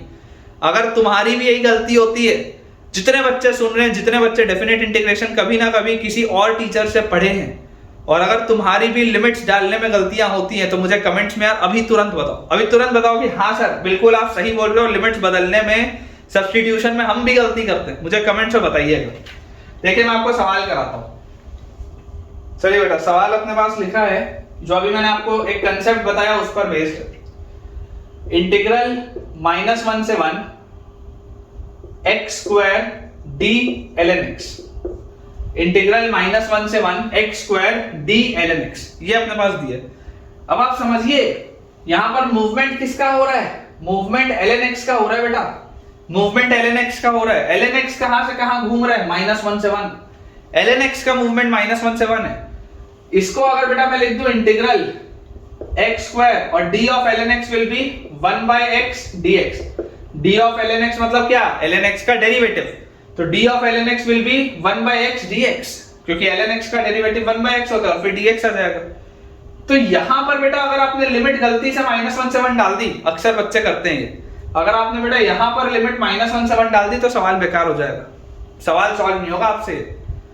आपको ये समझना है कि ln x -1 से 1 जा रहा था, तो अगर ln x का वैल्यू -1 था तो x का वैल्यू e की पावर -1 था। अगर ln x का वैल्यू 1 था तो x का वैल्यू e की पावर 1 था, ये समझना पड़ेगा। तो अगर मूवमेंट x का हो रहा है तो अब नए जो लिमिट्स होंगे, नए लिमिट्स क्या होंगे? -1 से 1 था तो अब आ जाएगा e की पावर -1 से e, ये आपका नया लिमिट आएगा बेटा। तो ये x और x² का एक x कटेगा, integral of x dx is x²/2, limit हमको रखनी है e की पावर -1 से e तक, ठीक है। e की पावर -1 को आप 1/e बोल सकते हैं, तो यहां से आपके पास आ जाएगा e²/2 और -1/e²/2, ये आपके पास आएगा बेटा e²/2 -1/e²/2। तो this will be half into e² - 1/e²। Answer will be half into e² - 1/e², ये बेटा अपने पास आंसर आएगा, ठीक है। आई होप आपको बेटा ये वाला पॉइंट क्लियर हो गया होगा। अगर क्लियर हुआ है तो एक थम्स अप बेटा शो करेंगे कमेंट सेक्शन में। चलिए नेक्स्ट बेटा अपने पास जो इंपॉर्टेंट एक पॉइंट लिखा है, अगला इंपॉर्टेंट बच्चों जो पॉइंट हमारे पास दिया हुआ है दैट इज कि अगर मान लो बेटा आपके पास वो इंटीग्रल ऑफ a से b और मैं लिख रहा हूं d/dx ऑफ fx, ये मेरा एक फंक्शन है d/dx ऑफ fx, ये मेरा फंक्शन है और इसको मैंने इंटीग्रेट करना है। d/dx of fx, basically d/dx of fx क्या होता है? f'(x) होता है। d/dx ऑफ fx क्या होता है? f'(x) होता है। तो f'(x dx अगर मान लो आपके पास लिखा है, ठीक है, इसको आपको इंटीग्रेट करना है फ्रॉम a टू b, तो इसका आंसर क्या आ जाएगा? इसका आंसर आ जाएगा f'(x) का इंटीग्रेशन क्या होता है? fx। f'(x) का इंटीग्रेशन क्या होता है बच्चों? fx होता है, और fx को आप लिमिट्स डालेंगे a से लेकर b तक, कोई डाउट नहीं होना चाहिए, क्योंकि d/dx बेसिकली f'(x) होता है और f'(x) का इंटीग्रेशन जैसे ही करूंगा तो fx आएगा और लिमिट्स दी हुई है a से b, ठीक है। और बेटा ये जो आप लिखे हो कि इस पूरे की चीज fx आएगी from a to b, this, ये पूरी चीज कब होती है? when f'(x) is continuous, when f'(x) is continuous। जब बच्चों ये f'(x) फंक्शन है ना, ये जो आपने f'(x) बोला है, जब ये फंक्शन कंटीन्यूअस होता है a से b में, तब आप डायरेक्टली लिमिट्स डालते हैं a से b, ठीक है ना। जब ये वाला पूरा फंक्शन a से b में कंटीन्यूअस होता है तब आप बेटा लिमिट्स डालते हैं from a to b। however if f'(x) is discontinuous, मान लीजिए बच्चों अगर f'(x) जो हुआ वो डिसकंटिन्यूअस हो गया at x = c belonging to open interval a से b, मान लो x = c पर, किसी x = c पर बेटा अगर ये डिसकंटिन्यूअस हो गया और जो c है वो a से b के बीच में ही लाई कर रहा है, तब बेटा आपको ये बोलना पड़ेगा then integral a to b d/dx of fx, integral a to b d/dx of fx dx, basically f'(x) dx ही लिखा है, f'(x) dx ही लिखा है। इसका आंसर बेटा आप डायरेक्टली fx तो लिख सकते हैं, लेकिन आप बेटा डायरेक्टली इंटरवल a से b नहीं डालेंगे, क्योंकि a से b आप तब डालते थे जब कंटिन्यूटी होती थी। अगर बेटा डिसकंटिन्यूटी आ गई x = c पे, तो आप लिमिट्स डालेंगे a से c माइनस, और इसमें बेटा आप ऐड कर देंगे फ्रॉम c प्लस से b। बहुत सिंपल सी बात है ना, a से c माइनस तक आप इसको इंटीग्रेट करेंगे और फिर c प्लस से लेकर आप इसको b तक इंटीग्रेट करेंगे। जो पॉइंट c है बच्चों आप इसको छोड़ देंगे, बहुत इजी सी बात है, बहुत समझने वाली बात है। कि अगर आपके पास बीच में डिसकंटिन्यूटी आई तो उस डिसकंटिन्यूटी वाले पॉइंट पर आप ब्रेक लगाएंगे। C पर डिसकंटिन्यूटी थी तो मैं यहां पर C माइनस तक गया और यहां पर मैं C प्लस से चालू किया। बहुत ही सिंपल सी बात है, ठीक है। इस पर भी बेटा बेस में आपको एक सवाल कराता हूं ताकि आपको अंडरस्टैंडिंग और अच्छे से आ पाए। सेम ये बेटा जो कंसेप्ट है इस पर बेस्ड क्वेश्चन है कि अगर मान लो मेरे पास आ गया इंटीग्रल -1 से 1 dy dx of cot inverse 1/x dy of cot inverse 1/x, ठीक है। और इस पूरे को आपको इंटीग्रेट करना है, मतलब बेसिकली ये आपका पूरा फंक्शन है बेटा, ये आपका पूरा फंक्शन है और इसको आपको इंटीग्रेट करना है विद रिस्पेक्ट टू x। तो यार ये बात तो आपको पता ही है कि यार ये क्या लिखा है, dy dx मतलब ये cot इनवर्स का डेरिवेटिव लिखा है, cot इनवर्स 1/x का डेरिवेटिव लिखा है, उसको दोबारा इंटीग्रेट कर दूंगा तो क्या आएगा, cot इनवर्स 1/x ही तो आएगा। ये बात तो समझ में आती है कि भैया जब आपके पास dy dx ऑफ fx लिखा होता था बेसिकली ये क्या होता था, f डैश होता था, तो f डैश को दोबारा इंटीग्रेट करोगे तो fx मिलेगा। बहुत इजी है, उसी लॉजिक से मैं बोल रहा हूं बच्चों। यहाँ पे अगर आपके पास dy dx of cot inverse 1/x लिखा है, अगर मेरे पास dy dx of cot inverse 1/x लिखा हुआ है तो इसको अगर बेटा ये बेसिकली क्या लिखा है, this is basically cot inverse 1/x का डेरिवेटिव। तो cot इनवर्स 1/x का अगर ये डेरिवेटिव लिखा है तो उसको दोबारा मैं इंटीग्रेट कर दूंगा तो दोबारा cot इनवर्स 1/x मिलेगा। लेकिन समझने वाली बात ये है कि यार जब ये -1 से 1 मूव कर रहा है तो भाई साहब 0 पे डिसकंटिन्यूटी आ रही है। देख लो आप, क्योंकि 0 आप डिनोमिनेटर में रख नहीं सकते, 1/x लिखा है बेटा, 0 को आप डिनोमिनेटर में नहीं रख सकते। तो यार अगर 0 पे डिसकंटिन्यूटी आ रही है तो मुझे इसको ब्रेक करना पड़ेगा फ्रॉम -1 से 0 minus plus cot inverse 1/x from 0 plus 7। ये बात में बेटा कोई भी डाउट अपने को नहीं होना चाहिए, कोई भी बेटा थोड़ा सा भी डाउट नहीं होना चाहिए कि 0 पर देखो यहाँ पर डिसकंटिन्यूटी आएगी बच्चों मेरे पास, ठीक है। छोटा सा ब्रैकेट यहाँ भी लगा लेते हैं, तो अगर 0 पर मेरे पास डिसकंटिन्यूटी आएगी तो आप -1 से 0 माइनस तक जाएं और 0 प्लस से आप 1 पर लेके जाएं, एकदम सिंपल। अब जैसे ही बेटा मैंने ये कर दिया, अब मुझे सोचने की जरूरत पड़ेगी कि यार 0 माइनस पे मेरा cot इनवर्स क्या वैल्यू देगा। तो देखो आप 0 माइनस अगर करोगे तो बेटा cot इनवर्स क्या मिलेगा आपको, नेगेटिव इंफिनिटी। और cot इनवर्स नेगेटिव इंफिनिटी क्या होता है यार, सबसे पहले तो याद करो इनवर्स ट्रिग्नोमेट्रिक फंक्शन आपको याद होने चाहिए सबसे पहले। चलो मैं आपको रिकॉल कराता हूं, बिल्कुल घबराइए मत, बस तसल्ली से ध्यान से सुनिए। साइन इनवर्स जो होता था, साइन इनवर्स का मूवमेंट होता था -π/2 क्लोज से π/2 क्लोज्ड, और cos इनवर्स का मूवमेंट होता था फ्रॉम 0 क्लोज टू π क्लोज्ड। लेकिन tan इनवर्स का मूवमेंट होता था -π/2 ओपन से π/2 ओपन, और cot इनवर्स का मूवमेंट होता था 0 ओपन से π ओपन। cot इनवर्स का मूवमेंट होता था 0 ओपन से π ओपन। तो यार मैं आपको बोलता हूं कि याद करो बेटा cot x का ग्राफ आपने कैसा बनाया था।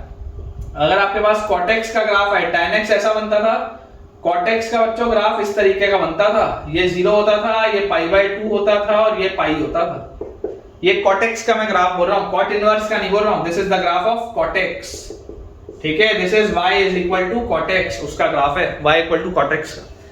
तो यार पाई पर मुझको क्या दिख रही है वैल्यू, अगर मैं x की जगह पाई डालूंगा तो देखो पाई पर इसकी वैल्यू नेगेटिव इंफिनिटी दिख रही है। मतलब सोच के देखो, cot इनवर्स नेगेटिव इंफिनिटी जब आप रखोगे, 0 माइनस रखने का मतलब क्या है, 0 माइनस रखने का मतलब है एक बहुत छोटा सा पॉजिटिव, बहुत छोटा सा नेगेटिव नंबर, बहुत छोटा सा नेगेटिव नंबर रखोगे तो ये पूरा क्या होगा, cot इनवर्स नेगेटिव इंफिनिटी।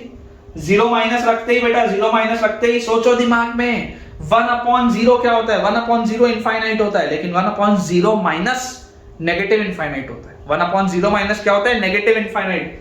तो यार cot इनवर्स नेगेटिव इनफाइनाइट कौन से पे होता है, cot का वैल्यू पाई पे, तो cot इनवर्स नेगेटिव इनफाइनाइट क्या होगा, पाई, सबसे पहले पाई, और उसके बाद अब माइनस, अब आप -1 रखोगे तो cot इनवर्स -1 क्या होता है, cot इनवर्स -1, देखो जरा ध्यान से, cot इनवर्स की वैल्यू -1 कब आती है यार, 3π/4 पे आती है, क्योंकि cot इनवर्स का आंसर 0 से पाई में ही आएगा, तो -1 आएगा 3π/4 पे, ठीक है। तो आपने 0 माइनस रखा पहले और फिर आपने माइनस किया और -1 रखा। अब इसमें आप ऐड कर रहे हो, क्या ऐड कर रहे हो, अब आप 1 रखोगे, cot इनवर्स 1 सबको पता है यार π/4 होता है, कोई बात ही नहीं, π/4 होता है, और माइनस, अब आप माइनस देखो क्या करोगे बेटा, 0 प्लस रखोगे तो 0 प्लस पे तो cot इनवर्स पॉजिटिव इंफिनिटी, और जरा सोचो cot इनवर्स पॉजिटिव इंफिनिटी कब होता है, 0 के पास होता है, कॉट इनवर्स पॉजिटिव इंफिनिटी कब आता है बच्चों? 0 के पास आता है, तो यहाँ पे आएगा 0, यहाँ पर क्या आएगा 0। तो फाइनली बेटा अगर मैं इसको ऐड कर दूं तो ये मेरे पास देखो लिखा हुआ है pi minus 3π/4 is π/4 plus π/4। Final answer यार मेरा π/2 आ रहा है मेरे हिसाब से, तो बेटा आंसर π/2 आ रहा है, चेक कर लो आप, बिल्कुल सही है। Pi minus 3π/4 plus π/4 minus 0 that will be π/2। ठीक है, इंपॉर्टेंट कंसेप्ट है बेटा, बहुत इंपॉर्टेंट कंसेप्ट है कि कभी भी अगर डिसकंटिन्यूटी आएगी तो हम डिसकंटिन्यूटी को बेटा ब्रेक करके आराम से लिख लेंगे। और इस तरीके के सवाल बनाने के लिए आपका आईटीएफ स्ट्रांग होना चाहिए। ठीक है, तो शॉर्ट नोट्स अगर बेटा आपने बनाए हुए हैं तो उन शॉर्ट नोट्स को रिवाइज करो, चैप्टर वाइज आप शॉर्ट नोट्स बना के रखें, सारे के सारे फॉर्मूले लिख के रखें, सारी की सारी डोमेन और रेंज लिख के रखें, आईटीएफ में उसको याद रखें बेटा, क्योंकि उसी का सवाल अटकता है जनरली। तो चलिए बेटा अपना नेक्स्ट जो नोट पॉइंट है वो अपन देखते हैं, अगला नोट पॉइंट। इंपॉर्टेंट बेटा चीज एक ये है कि लिमिट, अगर मान लीजिए आपके पास दिया हुआ है limit n tends to infinity और उसके बाद लगा हुआ है बेटा आपके पास definite integral from a to b f nx dx, मान लो आपके पास बेटा ये दिया हुआ है। ठीक है, अगर बेटा इस तरीके की आपके पास चीज लिखी हुई है तो हमेशा आप इसको इस तरीके से बेटा रीअरेंज कर सकते हैं कि आप इंटीग्रल बाहर निकाल लें और लिमिट आप अंदर ले जाए। तो limit n tends to infinity fnx dx। आप बेटा अगर चाहें तो आप ये वाला जो मैंने अभी प्रोसेस किया इस प्रोसेस को आप कर सकते हैं, लेकिन ये करने के लिए बेटा provided n and x are independent variable. बोलने का अर्थ क्या है बेटा? बोलने का अर्थ यह है कि n और x का आपस में कोई डिपेंडेंसी नहीं होनी चाहिए, n and x must be independent variable. ठीक है, तो बेटा आपके पास ये सवाल बहुत आसानी से निकल जाता है। अप्रोच हमेशा आपको ये रखना है कि आप पहले लिमिट सॉल्व करें, क्योंकि 99.9% बेटा जो क्वेश्चंस आपके पास आएंगे 99.9% क्वेश्चंस में n और x जो होगा वो इंडिपेंडेंट वेरिएबल होगा, वही आपके सिलेबस में भी है। आप पहले लिमिट सॉल्व करें और उसके बाद फिर इंटीग्रल उसका कैलकुलेट करें। ठीक है, देखिए मैं आपको एक सवाल के थ्रू ये समझाता हूं, इसको ही मैं आपको एक क्वेश्चन के थ्रू सिखाता हूं कि आपके पास अगर लिखा हुआ है if limit n tends to infinity, if limit n tends to infinity integral of minus a raised to the power 1/3 से लेकर a raised to the power 1/3 तक, minus a raised to the power 1/3 से लेकर a raised to the power 1/3 तक, और integral में बेटा अंदर फंक्शन लिखा हुआ है 1 minus t cube upon n, 1 minus t cube upon n raised to the power n into t square dt। ये बेटा आपके पास फंक्शन दिया हुआ है। ठीक है, ये function in terms of t आपके पास दिया हुआ है और इसकी वैल्यू मुझे बोली जा रही है कि आता है 2√2/3। इसकी वैल्यू सॉल्व होके बेटा मेरे पास क्या आती है 2√2/3 where n belongs to a natural number, where n belongs to a natural number। तो सवाल है फाइंड a, सवाल आपके पास है कि आपको a का बेटा वैल्यू बताना है। ठीक है, ये अपने पास देखिए क्वेश्चन दिए। अब थोड़ा सा इसको बेटा ध्यान से समझने की आप कोशिश करिएगा कि यार अगर ये चीज बेटा मेरे पास लिखी है, लिमिट मुझे यहाँ पर दिख रहा है, तो अभी अभी मैंने आपको बताया आप लिमिट अंदर लेके जा सकते हैं, क्योंकि n बेटा जो है और जो t है दोनों में आपस में कोई संबंध तो है नहीं, दोनों अलग अलग वेरिएबल है n और t, तो आप लिमिट अंदर लेके जाओ। तो इसका आप लिख सकते हैं integral from minus a raised to the power 1/3 से लेकर a raised to the power 1/3 तक, और लिमिट आप अंदर ले गए तो limit n tends to infinity, limit n tends to infinity, और मेरे पास आ गया 1 minus t cube by n raised to the power n into t square dt। ये चीज बेटा मेरे पास आ गई। अब अगर बेटा मैं सिर्फ इतनी सी चीज को देखूं, क्योंकि n तो इसी में, बाकी जगह पे तो n है नहीं, अगर मैं सिर्फ इतनी सी बच्चों चीज को देखूं तो यार मुझे एक चीज समझ में आती है कि ये कौन सा वाला इंडिटरमिनेट फॉर्म है। ये 1 की पावर इंफिनिटी लिखा है क्या? देखो ध्यान से, क्या ये 1 की पावर इंफिनिटी वाला इंडिटरमिनेट फॉर्म है क्या? इनको आप इंफिनिटी की तरफ लेके जाओगे ये पूरा जीरो हो जाएगा, 1 की पावर इंफिनिटी का फॉर्म है।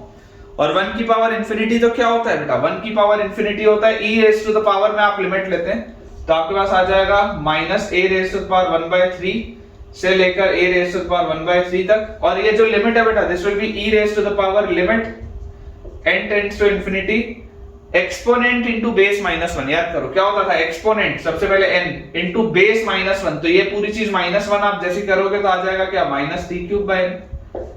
इस पूरी चीज में से अगर आप 1 माइनस कर दोगे तो ये 1 कट जाएगा तो आ जाएगा -t³/n, और ये n से n कट गया। ठीक है, और उसके साथ बेटा आपके पास लिखा हुआ है टी स्क्वायर dt, ये आपके पास लिखा हुआ। अब अगर बेटा ये मेरे पास चीज लिखी हुई है तो मेरे पास देखो limit when n tends to infinity, तो ये तो पूरा का पूरा क्या है, n वाला तो टर्म ही कैंसिल हो गया, तो यार ये तो माइनस टी क्यूब ही आएगा।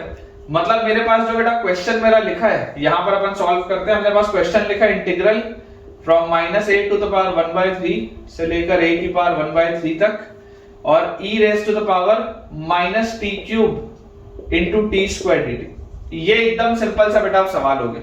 पहले देखो प्रोफाइलिंग थोड़ी सी डिफिकल्ट थी, लेकिन अब बेटा प्रोफाइलिंग बहुत सरल सी है, बहुत आसान सा सवाल हो गया। और जैसे बेटा ये चीज मेरे पास आ गई तो इसका अप्रोच तो यार हमको पता है। क्या अप्रोच हम करेंगे? अप्रोच हम बोलेंगे कि यार let T cube is equal to, आप मान लो y, आप टी क्यूब को y मान लो। तो जैसे बच्चों आप टी क्यूब को y मानेंगे आपके पास आ जाएगा खट से 3t स्क्वायर dt बराबर dy, और 3t स्क्वायर dt बराबर dy आपके पास आएगा। तो यहां से हमारे पास देखो क्या चीज मिल जाएगी। याद रखो मैंने आपको थोड़ी देर पहले सिखाया था कि हमने कसम खाई है कि जब भी हम सब्स्टिट्यूशन करेंगे तब हम लिमिट्स को जरूर बदलेंगे, नहीं तो सवाल गलत हो जाएगा। जब भी हम सब्स्टिट्यूशन करेंगे तो हम लिमिट्स को जरूर बदलेंगे, इस बात को हम याद रखेंगे। ये चीज बहुत जरूरी है कि जब भी आप सब्स्टिट्यूशन करोगे आपको इंटीग्रल की लिमिट्स को बदलना बेहद जरूरी है, नहीं तो सवाल गलत होगा। तो इंटीग्रल ऑफ, देखिए क्या लिखा है, जब आप यहां पर वेरिएशन t का हो रहा था तो t अगर माइनस a की पावर 1/3 होगा तो 1/3 से 1/3 कटेगा तो y क्या आएगा, माइनस a। उसके बाद जब t a की पावर 1/3 होगा तो y क्या आएगा, a। और यहां से बेटा आप ध्यान से देखिए, अगर मैं एक 1/3 मल्टीप्लाई कर दूं और एक 3 ऊपर भी लिख दूं तो ये 3t स्क्वायर dt, इसको आप ऐसे लिख लो। देखो 1/3 मल्टीप्लाई भी कर दो और 3 भी मल्टीप्लाई कर दो तो ये 3t स्क्वायर dt तो dy में निकल जाएगा। और उसके साथ आपके पास देखो ऊपर क्या है, e की पावर माइनस y, तो ये 1/3 बाहर है, e की पावर माइनस y dy, ये आ गया आपके पास, ठीक है। और ये बेटा चीज जैसी हमारे पास आई तो e की पावर माइनस y का इंटीग्रेशन इज e की पावर माइनस y, e की पावर माइनस y का इंटीग्रेशन इज e की power minus y with a minus sign, और नीचे बेटा बाहर एक 3 भी है। और लिमिट्स आपके पास है from minus a to a, limits आपके पास क्या दी हुई है, from minus a to a। तो अगर बेटा आप सबसे पहले यहाँ पर a पुट करोगे तो minus e raise to the power minus a by 3, ठीक है, a रखते ही minus e raise to the power minus a by 3, और फिर सब्ट्रैक्ट आप करेंगे, माइनस a जब आप पुट करेंगे तो minus e raise to the power a by 3, क्योंकि आप जैसी y की जगह माइनस a डालेंगे तो ये आपके पास आ जाएगा। तो यार ये मेरे पास क्या लिखा हुआ है, ये तो मेरे पास लिखा हुआ है e raise to the power a by 3 और minus e raise to the power minus a by 3, यही चीज लिखी है अपने पास, e raise to the power a by 3 और minus e raise to the power minus a by 3। और इसकी वैल्यू मुझे दी हुई थी किसके बराबर है, इसकी वैल्यू है 2√2/3 के बराबर। This is equal to 2√2/3। यार ये 3 का फैक्टर तो कट गया, ये 3 का फैक्टर तो बेटा आपका कट गया।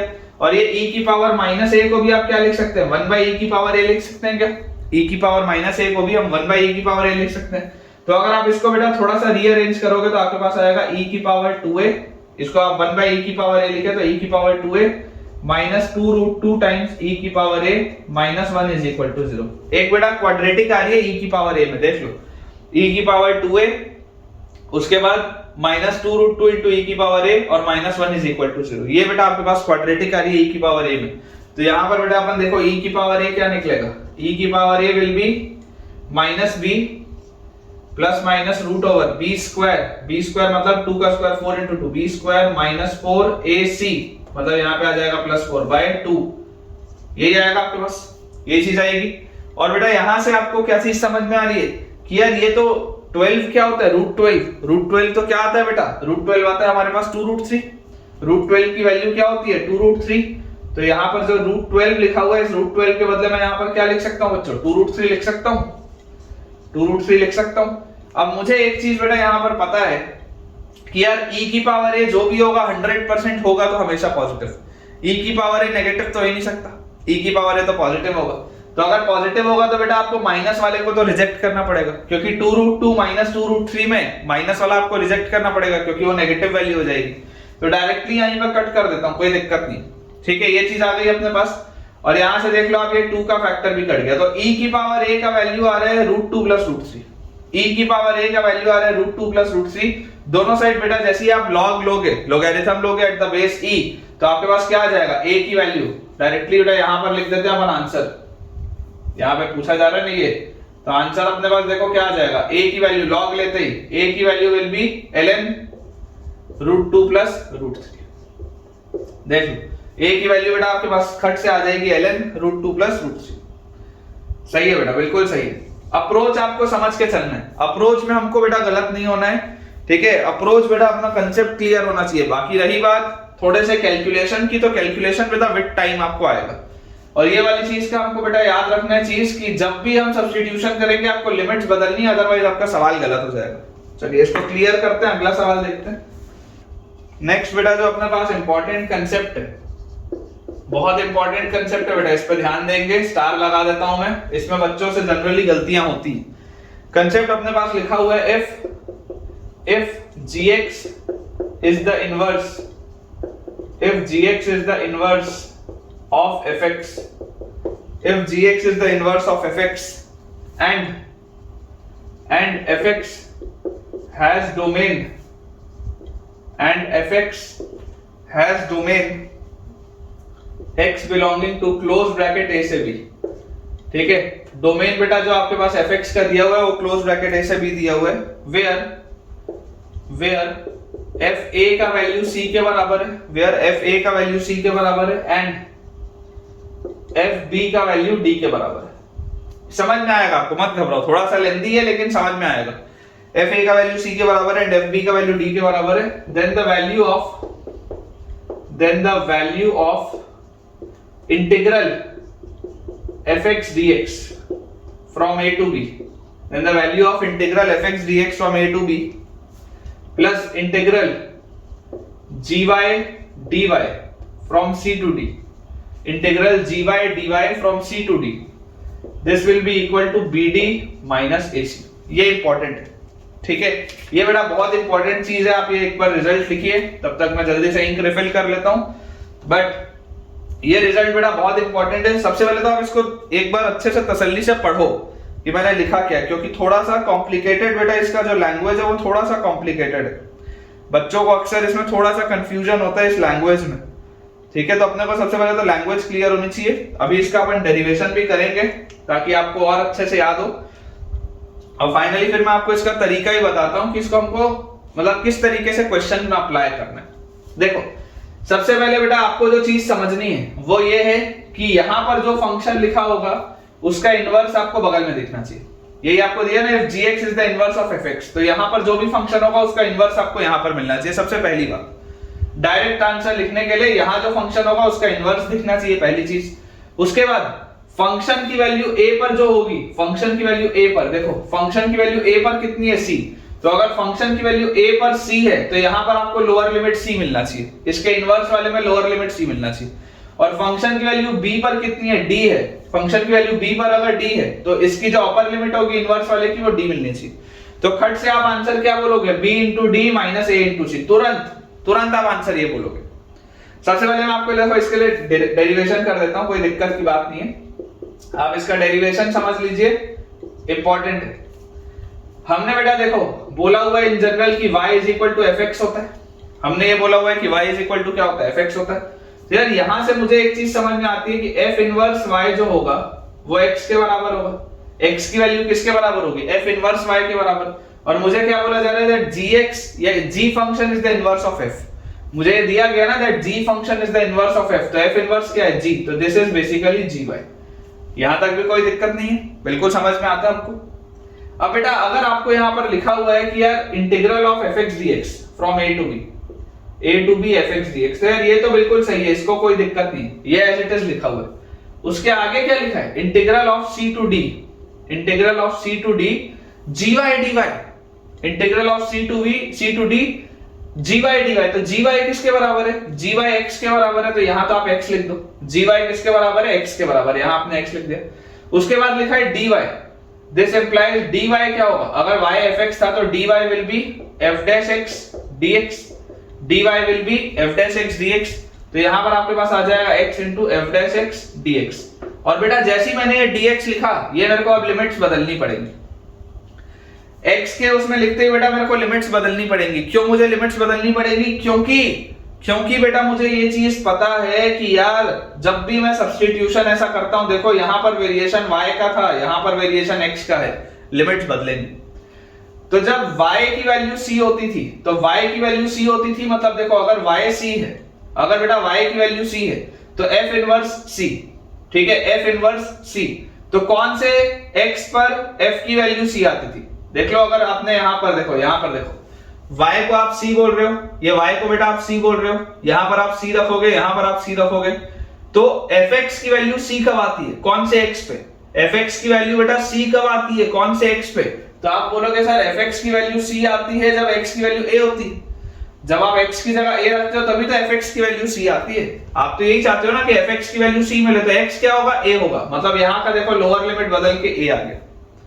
ये मैं आपको समझाना चाह रहा हूं, देखो लिख के भी दिखा देता हूं। d के लिए चलो लिख के दिखा देता हूं, c वाला तो मैंने ओरली कर दिया, d के लिए लिख के दिखा देता हूं। y की वैल्यू d हो रही है, y की वैल्यू d हो रही है, मतलब fx की वैल्यू d हो रही है। और fx की वैल्यू देखो d कब होती थी? fx की वैल्यू d होती थी जब x की वैल्यू b होती थी। तो जो लिमिट बेटा बदलेगी अब वहां यहां पे क्या आ गई? b आ गई लिमिट। जो पहले आपको c से d दिख रहा था, जैसे ही आपने ये सब्स्टिट्यूशन किया आपके पास लिमिट्स आ गई खट से a से b। और बेटा यही चीज जैसी आई तो देखो यहां भी लिमिट वही, यहां भी लिमिट वही, तो इसको क्या मैं ऐसा लिख सकता हूं क्या? Integral a to b fx plus x f dash x dx। और यार ये तो वो स्पेशल वाली प्रोफाइल है, हो ना हो ये, वो ना हो, याद करो। इंडेफिनेट में पढ़ाया मैंने, इंडेफिनेट बेटा अगर तुमने मुझसे नहीं पढ़ा है तो मैं रिकमेंड करूंगा पहले इंडेफिनेट पढ़ो, क्योंकि बिना इंडेफिनेट बेटा आप मुझसे पढ़े डेफिनेट समझने में आपको तकलीफ होगी, क्योंकि मैं बहुत सारी चीजें वहां से कोरिलेट करूंगा जो मैं ऑलरेडी आपको इंडेफिनेट में पढ़ा के आया हूं। ये वो वाली प्रोफाइल है, हो ना हो ये वो ना हो। दो प्रोफाइल मैंने बताई थी, एक e की पावर x वाली बताई थी और एक ये बताई थी। तो बेटा इसका आंसर तो क्या होता है? इसका आंसर तो आता है x(f(x), इसका आंसर तो आता है x(f(x), और अपने पास लिमिट्स कहां से कहां है? a से b। कांस्टेंट ऑफ इंटीग्रेशन तो मैंने आपको थोड़ी देर पहले बताया था कि लिखने की जरूरत नहीं होती। तो यहां से क्या आ गया? b इंटू fb, fb क्या है? d, minus a into fa, fa क्या है? c। आ गया क्या? देखो वही रिजल्ट जो लेके आना था, bd माइनस ac। बहुत इंपॉर्टेंट है बेटा, डेरिवेशन का हालांकि काम नहीं है लेकिन रिजल्ट बहुत इंपॉर्टेंट है। इसके एप्लीकेशन बहुत शानदार है, बहुत मस्त बेटा, इसमें सवाल बनते हैं और मजा आएगा। अभी मैं आपको सवाल कराता हूँ, बहुत आपको देखना इंटरेस्ट आएगा बेटा इसमें। इसमें थोड़ा भी डाउट हो तो यार एक दो बार रिवाइंड करके देखो। This is an important concept, इसलिए मैंने स्टार लगाया। This is a very important note point, इसलिए बच्चों मैंने यहाँ स्टार लगाया है। थोड़ा भी तकलीफ हो रहा हो, डाउट आ रहा हो, रिवाइंड करके दोबारा सुनिए, एल्स कमेंट सेक्शन में पूछिए। देखिए अपने पास बच्चों क्वेश्चन लिखा हुआ है, मैं आपको इस पे दो तीन सवाल कराता हूँ, आपको मजा आएगा। इंटीग्रल 0 से 1 e raise to the power root of e raise to the power x, ये लिखा हुआ है। e raise to the power root of e raise to the power x dx plus integral e से लेकर e raise to the power root e तक, e raise to the power root e तक, twice of ln x, twice of ln x dx। ये बेटा आपको दिया हुआ है, आपको बेटा इसे सॉल्व करना है, ठीक है। 0 से 1 आपके पास एक फंक्शन है, उसके बाद e से लेकर e raise to the power root e तक आपके पास दूसरा फंक्शन है। अब अगर आप बेटा डायरेक्ट अपना अप्रोच लगाएंगे तो आप फंस जाएंगे इसमें, क्योंकि बेकार लिखा है फंक्शन, अच्छा तो है नहीं। ऐसा वाला गंदा सवाल तो अपन ने इंडेफिनिट में भी नहीं किया, तो यार ये तो बहुत ही खराब सी चीज लिखी हुई है। तो यार मैं आपको क्या बोलूंगा बेटा, मैं आपको ये बोलूंगा कि जरा बेटा सोच के आप देखें कि यार ये जो लिखा है वो क्या लिखा हुआ है। ये लिखा हुआ है अगर आप fx मानोगे, e raise to the power root of e raise to the power x को, अगर आप इसको fx मानते हो, ठीक है, fx बोल लो या y बोल लो, ठीक है। अगर बेटा आप इसको y मानते हो तो इसका इनवर्स आपको निकालने के प्रयास करना है, क्योंकि प्रोफाइल तो वही है कि अगर एक फंक्शन लिखा और उसका इनवर्स बगल में लिखा।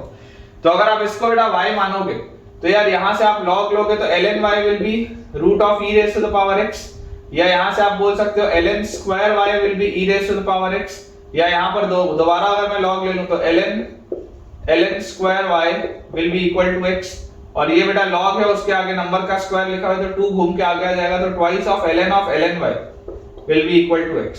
यार ये तो इसका इनवर्स लिखा है। फाइनल स्टेप में तो हम यही करते थे ना, फाइनल स्टेप में आप x को y से रिप्लेस कर देते थे, तो ये तो देखो वही लिखा हुआ है, twice of ln y, twice of ln x, इसका इनवर्स लिखा हुआ है। ये तो मैंने फंक्शन में आपको पढ़ाया है कि इनवर्स कैसे निकालते हैं।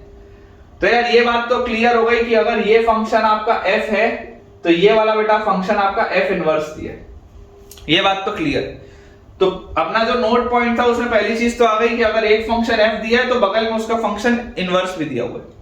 अब जो देखना है वो क्या देखना है, अब आपको लिमिट्स देखनी है कि यार 1 पे या 0 पर इसकी वैल्यू क्या आ रही है। तो e raise to the power root of e raise to the power 0, तो e की पावर 0 तो 1 होता है, तो यार ये e आ गया, देखो वही लोअर लिमिट है।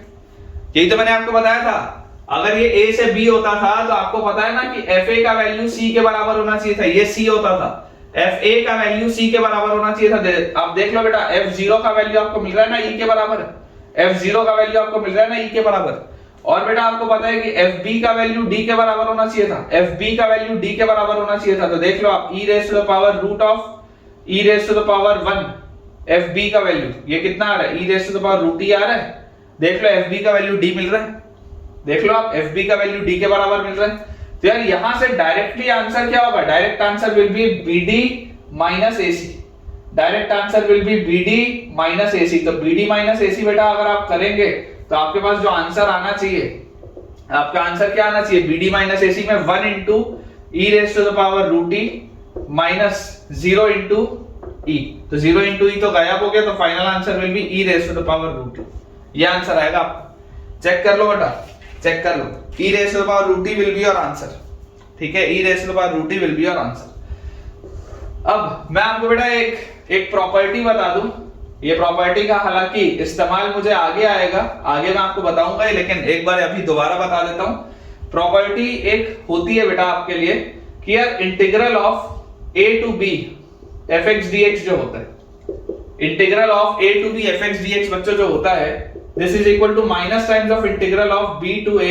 fx dx, ठीक है ना। मतलब कि अगर आप एक माइनस साइन कॉमन ले लें तो लिमिट्स इंटरचेंज हो जाती है, लिमिट्स इंटरचेंज हो जाती है। बहुत आसान सा है बेटा, ये चीज समझना बहुत आसान सी बात है। देखिए आप ऐसा समझिए कि इंटीग्रल ऑफ fx dx जो था आपके पास, अगर वो कैपिटल fx था प्लस सब कांस्टेंट ऑफ इंटीग्रेशन, और अगर आपने लिमिट्स लगा दी तो a से b अगर आप इसको मूव कराओगे तो this will be fb minus fa, this will be fb minus fa। और यहां पर देखो अगर बेटा मैंने माइनस साइन बाहर निकाला है तो ये वाली बेटा पूरी चीज सॉल्व होके क्या आएगी, ये आपका LHS है जो fb माइनस fa। और अगर आप बच्चों RHS देखोगे तो RHS आप देखो this will be minus times of, यहां पर आप जैसे लिमिट्स लगाओगे तो आपके पास क्या आएगा, fa minus fb, minus times of fa minus fb। तो देख लो सॉल्व होके तो वही आएगा, सॉल्व होके तो वही आएगा बेटा। तो जब भी आप माइनस साइन एक बाहर निकालें तो आपको पता होना चाहिए कि लिमिट्स क्या हो जाती है, इंटरचेंज हो जाती है। देख लो आप जैसे ही आप RHS को सॉल्व करोगे, अगर किसी बच्चे को इसमें डाउट आ रहा है कि सर आपने कैसे कर दिया, तो बेटा RHS को देखो, RHS में आपके पास क्या आएगा, minus times of integral of fx dx जो है वो कैपिटल fx आएगा, और उसमें आप लिमिट्स कहां से कहां डाल रहे हैं, b से लेकर a तक, b से लेकर a तक, तो आपके पास क्या आ जाएगा, fa माइनस fb, ठीक है। और बाहर एक आपके पास माइनस साइन लगाइए, इसको आप ओपन करोगे तो देख लो आ जाएगा fb माइनस fa जो यहाँ लिखा हुआ। तो ये चीज का बेटा अपने को आइडिया होना चाहिए कि जब भी हम माइनस साइन बाहर खींचते हैं तो लिमिट्स इंटरचेंज हो जाती है, ठीक है ना। डेफिनेट इंटीग्रेशन में माइनस साइन बाहर लेते ही आपकी लिमिट्स इंटरचेंज हो जाती है। इस कंसेप्ट का बेटा यूज आएगा अपने नेक्स्ट क्वेश्चन में। क्वेश्चन अपने पास बच्चों लिखा हुआ है, इंटीग्रल ऑफ 0 से 1, इंटीग्रल ऑफ 0 से 1 fourth root of 1 minus x raise to the power 7 minus seventh root of 1 minus x raise to the power 4 dx। ये आपके पास सवाल है, fourth root of 1 minus x raise to the power 7 minus seventh root of 1 minus x raise to the power 4 dx। इसे बच्चों आपको solve करना है। अब देखिए इसको अगर मैं ब्रेक करके लिखूं तो मैं इसको कैसे लिख सकता हूं, इंटीग्रल ऑफ 0 से 1 और fourth root of 1 minus x की पावर 7 dx, और माइनस इंटीग्रल 0 से 1 seventh root of 1 minus x की power 4, seventh root of 1 minus x की पावर 4 dx। इसको आप ऐसा लिख सकते हैं, कोई दिक्कत की बात तो नहीं। लेकिन बेटा सबसे पहले बेटा आपको ये चीज समझनी पड़ेगी कि अगर ये फंक्शन f होता था, अगर ये वाले फंक्शन को आप f बोलते थे, तो आपको ये चेक करना पड़ेगा कि क्या बगल में उसका इनवर्स लिखा भी है या नहीं। तो देखो अगर आप बेटा y मानोगे, इसको fourth root of 1 minus x की पावर 7 को, तो आपको मिल जाएगा y की power 4 is equal to 1 minus x की पावर 7, या x की power 7 is equal to 1 minus y की पावर 4 या x is equal to 7th root of 1 minus y की पावर 4। यार ये तो आगे वही देख लो 7th root of 1 minus y की पावर 4 है, फाइनली y को x से रिप्लेस करूंगा तो यही मिल जाएगा। मतलब कि अगर ये f है तो ये f इनवर्स लिखा है, ये बात में तो कोई शक नहीं। अगर ये f है तो ये f इनवर्स लिखा है, इस बात में कोई भी शक नहीं। लेकिन बच्चे अक्सर इसका गलती से आंसर 1 दे जाते हैं। बच्चे बेटा फ्लो में इसका आंसर गलती से 1 दे जाते हैं कि 1 into 1 माइनस 0 into 0। गलती से इसका आंसर बच्चे 1 दे जाते हैं BD माइनस AC करके। लेकिन जो बेटा बात आपको समझना जरूरी है, समझने वाली बात क्या है कि यार जब मैंने आपको फंक्शन लिखाया था तो मैंने लिखाया था इंटीग्रल a से b fx dx plus integral c से d gy dy। मैंने जो आपको बेटा डेरिवेशन कराया था उसमें बीच में प्लस था, तब इसका आंसर आया था मेरे पास BD minus AC।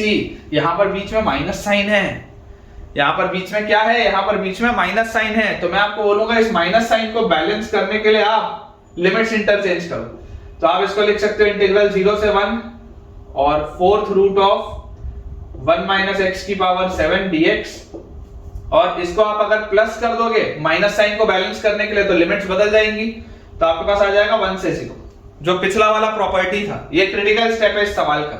And this will be 7th root of 1 minus x की पावर 4 dx। ये चीज आ जाएगी मेरे पास, ठीक है। और जैसी बेटा ये वाली चीज मेरे पास आ गई, अब आप इसको क्या बोलोगे कि यार अगर ये f है तो ये f इनवर्स लिखा है, बीच में प्लस साइन है और उसमें भी आप देख लो कि fa का वैल्यू c के बराबर होना चाहिए था। तो जरा यहां पर बेटा आप रख के देखो, जैसी 0 रखोगे तो 1 माइनस 0 0 होता है और 1 का 4th रूट 1 होता है। तो देख लो लिमिट वही fa का वैल्यू देख लो बेटा, 0 रखते ही fa का वैल्यू c के बराबर आ रहा है। वैसे fb का वैल्यू d के बराबर होना चाहिए, तो यहां 1 रखो, 1 रखोगे तो 1 माइनस 1 0, 0 का रूट 0, तो देख लो 0 आ रहा है।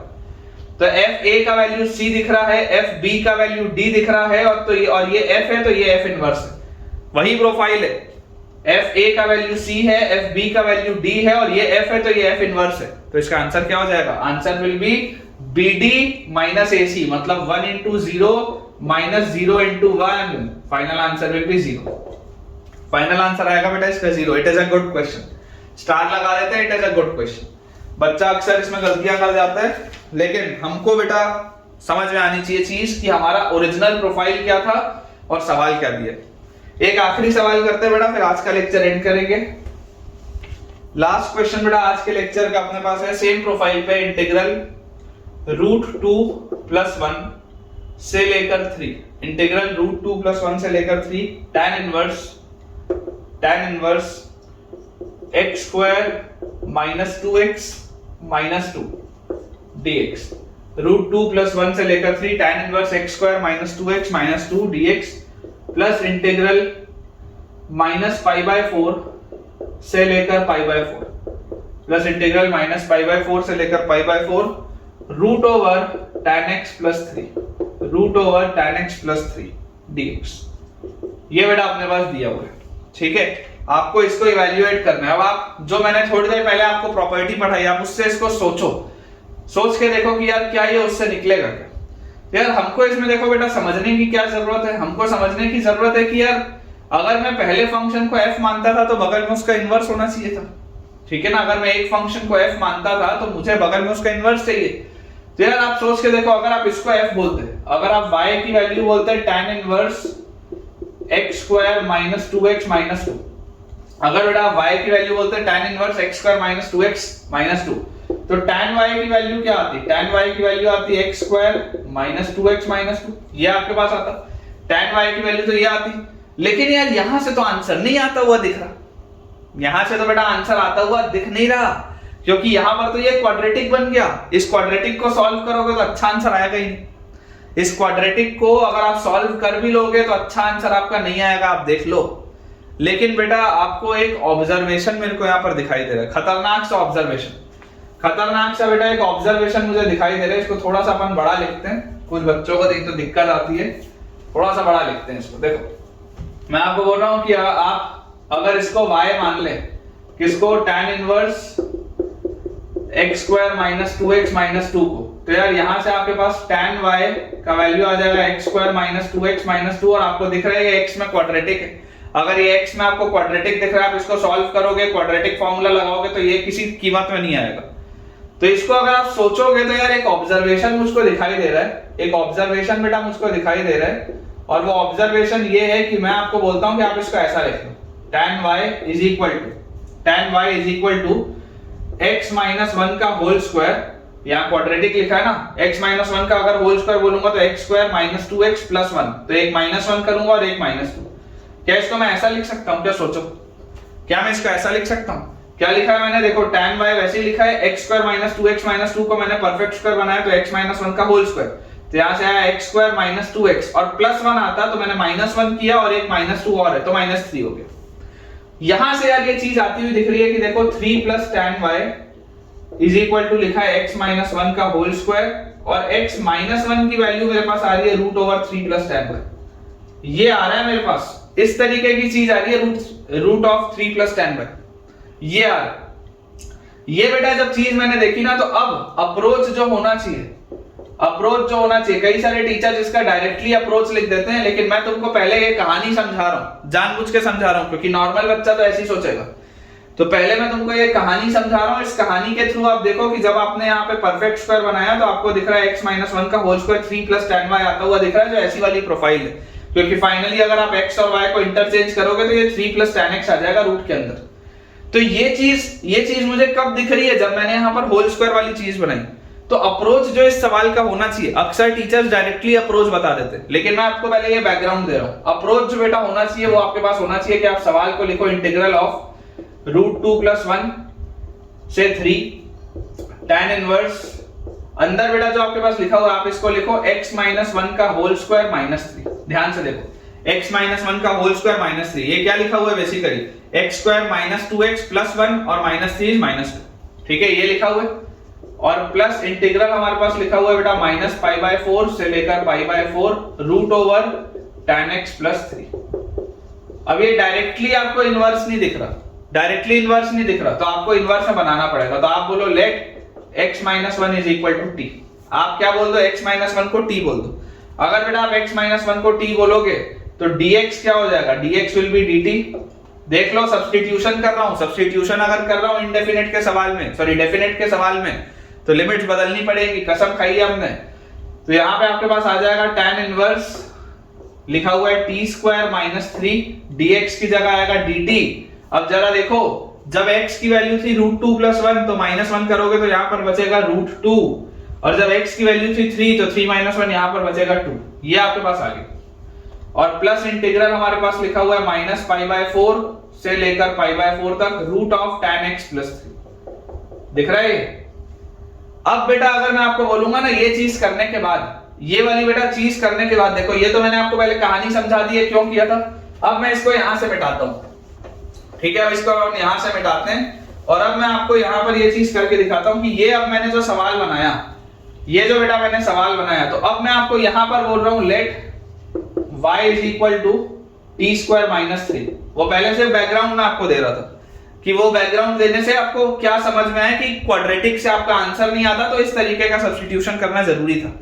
अब जैसे ही मैंने यहां पर अगर बेटा y को टी स्क्वायर माइनस 3 बोला, तो यार यहां से मेरे पास क्या आ जाएगा? इसका अगर मैं इनवर्स निकालूं, tan inverse T square minus 3, अगर मैंने बोला y को tan inverse T square minus 3, तो यहां से इनवर्स निकालने में बेटा हमारे पास आएगा tan y का वैल्यू टी स्क्वायर माइनस 3 या 3 plus tan y will be T square, या t का बेटा वैल्यू आएगा root over 3 plus tan y। और लास्ट स्टेप में आप जानते हैं आप y को रिप्लेस कर सकते हैं x से, तो देख लो ये उसका इनवर्स मिल गया। क्या मतलब क्या है? मतलब ये है कि अगर ये आपने f बोला तो ये जो बेटा चीज लिखी है ये उसका इनवर्स लिखा है f इनवर्स। अगर बेटा ये आपके पास उसका इनवर्स लिखा हुआ है, ठीक है, ये बेटा अपने को चीज समझ में आनी चाहिए कि अगर आपने ये f बोला तो ये आपके पास उसका इनवर्स लिखा है। इस केस में वो इनवर्स बनेगा, उसके पहले नहीं बनेगा। तो यहां से बेटा आपको देखो दिखाई दे रहा है ना कि जैसे आप यहां पर रूट 2 रखोगे, रूट 2 रखते ही देखो आपको क्या मिलेगा, लिमिट्स याद रखो, f ऑफ a का वैल्यू किसके बराबर होना चाहिए था? c का बराबर। तो जैसे आप यहां पर रूट 2 रखोगे तो रूट 2 का square is 2, 2 minus 3 is minus 1, tan inverse minus 1 is minus pi by 4 मिल रहा है। f ऑफ आपके पास अगर आप b बोलोगे तो f ऑफ b आपके पास क्या आना चाहिए? d आना चाहिए। तो f ऑफ b अगर आप देखोगे तो 2 स्क्वायर मतलब 4 माइनस 3, तो tan इनवर्स 1 देखो पाई बाय 4 लिखा है। एफ ए का वैल्यू सी लिखा है, एफ बी का वैल्यू बेटा आपके पास डी लिखा हुआ है। तो यहां से आपके पास आंसर डायरेक्टली क्या आएगा, B D minus A C अगर आप करेंगे तो 2 into pi by 4 minus root 2 into minus pi by 4, 2 into pi by 4 B D minus A C, तो minus root 2 into minus pi by 4। तो यार यहां से पाई बाय 4 निकाल लो बाहर और अंदर आपके पास क्या आ गया 2 प्लस रूट। ठीक है क्या, देख लो पाई बाय 4 बेटा आपका निकलेगा बाहर और अंदर आपके पास आ जाएगा 2 plus root. This is your answer, ये आपका बेटा फाइनल आंसर है। इसमें एक चीज मैं आपको और बता देता हूं कि आपको बेटा ये चीज पता होनी चाहिए कि आप integral F T D T लिखें ए से बी, या आप integral F Y D Y लिखें ए से बी, या आप integral F X D X लिखें ए से बी, सबका मतलब सेम ही है, all are same, all are same, बात एक ही है। एफ एक्स डी एक्स लिखो, एफ वाई डी वाई लिखो, एफ टी डी टी लिखो, बात एक ही है। तो कुछ बच्चों को हो सकता है यहां पर कंफ्यूजन आ जाए कि सर ये वाला तो टी के में लिखा हुआ है, ये तो एक्स में लिखा हुआ है। हो सकता है किसी को कंफ्यूजन आ रहा हो कि सर ये तो आपने टी में लिखा हुआ है, ये तो आपने एक्स में लिखा हुआ है। तो बेटा जैसे इनवर्स में करते थे ना, फाइनली पूरे को एक्स में अपन लिखते थे, तो आप एक बात वही बोल सकते हो ना कि यार ये बेसिकली क्या है, आप फाइनली अगर इसको किसी एक्स से रिप्लेस कर दोगे तो आ जाएगा ना। मैंने वो इसलिए नहीं किया, देखो समझने की कोशिश करो, मैं चाहता तो इस चीज को छोड़ के आगे बढ़ सकता हूँ, लेकिन मैंने इसलिए नहीं किया बेटा क्योंकि कुछ बच्चे बोलेंगे कि सर टी तो x माइनस 1 है, तो आप फिर t को x से क्यों डाल रहे हो। वो मैं आपको इसलिए यहां पर बता रहा हूं कि ft लिखो, fy लिखो या fx लिखो, बात एक ही, बात एक ही, निकल के वही आएगा, निकल के बेटा आपके पास वही आएगा। तो आप इसको रूट 2 से 2 में अगर इंटीग्रेट कर रहे हैं तो ये जो चीज सॉल्व होके आएगी वही रूट 2 से 2 में tan inverse x square minus 3 भी सॉल्व होके आएगा। ये वाला x minus 1 is equal to t अलग है, ये x अलग है, और इसमें जो x डाल रहा हूं वो अलग है। ठीक है, कंफ्यूज नहीं होना है बेटा, बिल्कुल भी कंफ्यूज नहीं होना है। ये अपने अलग सवाल है, ये अपना अलग सवाल है, इन दोनों को जैसे आप जोड़ोगे तो इस प्रोफाइल का ये सवाल बनता है। ठीक है, इसको आप जैसे सॉल्व बेटा करेंगे तो देख लो आपके पास आ जाएगा बी डी माइनस ए सी, क्योंकि ये फंक्शन अगर f है तो ये उसका इनवर्स लिखा हुआ है, भले वेरिएबल अलग है, भले वेरिएबल अलग है, लेकिन अगर ये फंक्शन f है तो ये उसका इनवर्स आपको लिखा हुआ दिख रहा है। देखो मैंने लिखा के दिखा दिया, और f ऑफ a का वैल्यू c के बराबर है, f ऑफ b का वैल्यू d के बराबर है। सेम प्रोफाइल का सवाल है, pi by 4 into 2 plus root 2 बेटा आपके पास आंसर आ जाएगा। तो ठीक है बेटा, विद दिस हम अपने आज के पहले लेक्चर के एंड पे पहुंच चुके हैं, और मुझे पूरी उम्मीद है कि आज आपको बहुत मजा आया होगा। डेफिनेट इंटीग्रेशन का आज हमने शुरुआत किया और काफी अच्छे से आज हमने बहुत सारे कंसेप्ट्स भी देखे। तो अगर आपको बेटा आज का लेक्चर थोड़ा सा भी फायदेमंद लगा, या जिस भी तरीके से आज के लेक्चर में आपको जिस लेक्चर ने मदद की, जिस भी तरीके से, या आपने जो भी आज नया सीखा हो, मुझे कमेंट्स में आप बेटा जरूर बताइएगा कि आपको आज कैसे फायदा हुआ। वीडियो अगर पसंद आया हो तो वीडियो को लाइक करना और चैनल को सब्सक्राइब करना बिल्कुल भी ना भूलें, और अपने सारे दोस्तों से शेयर कर दें कि भाई एक्सपर्ट्स चैनल पे डेफिनेट इंटीग्रेशन स्टार्ट हो चुका है, और बहुत बढ़िया से चैप्टर भी हम कंप्लीट करेंगे, क्योंकि एक बहुत इंपॉर्टेंट चैप्टर है, बहुत सारे इसमें से सवाल आते हैं। Thank you.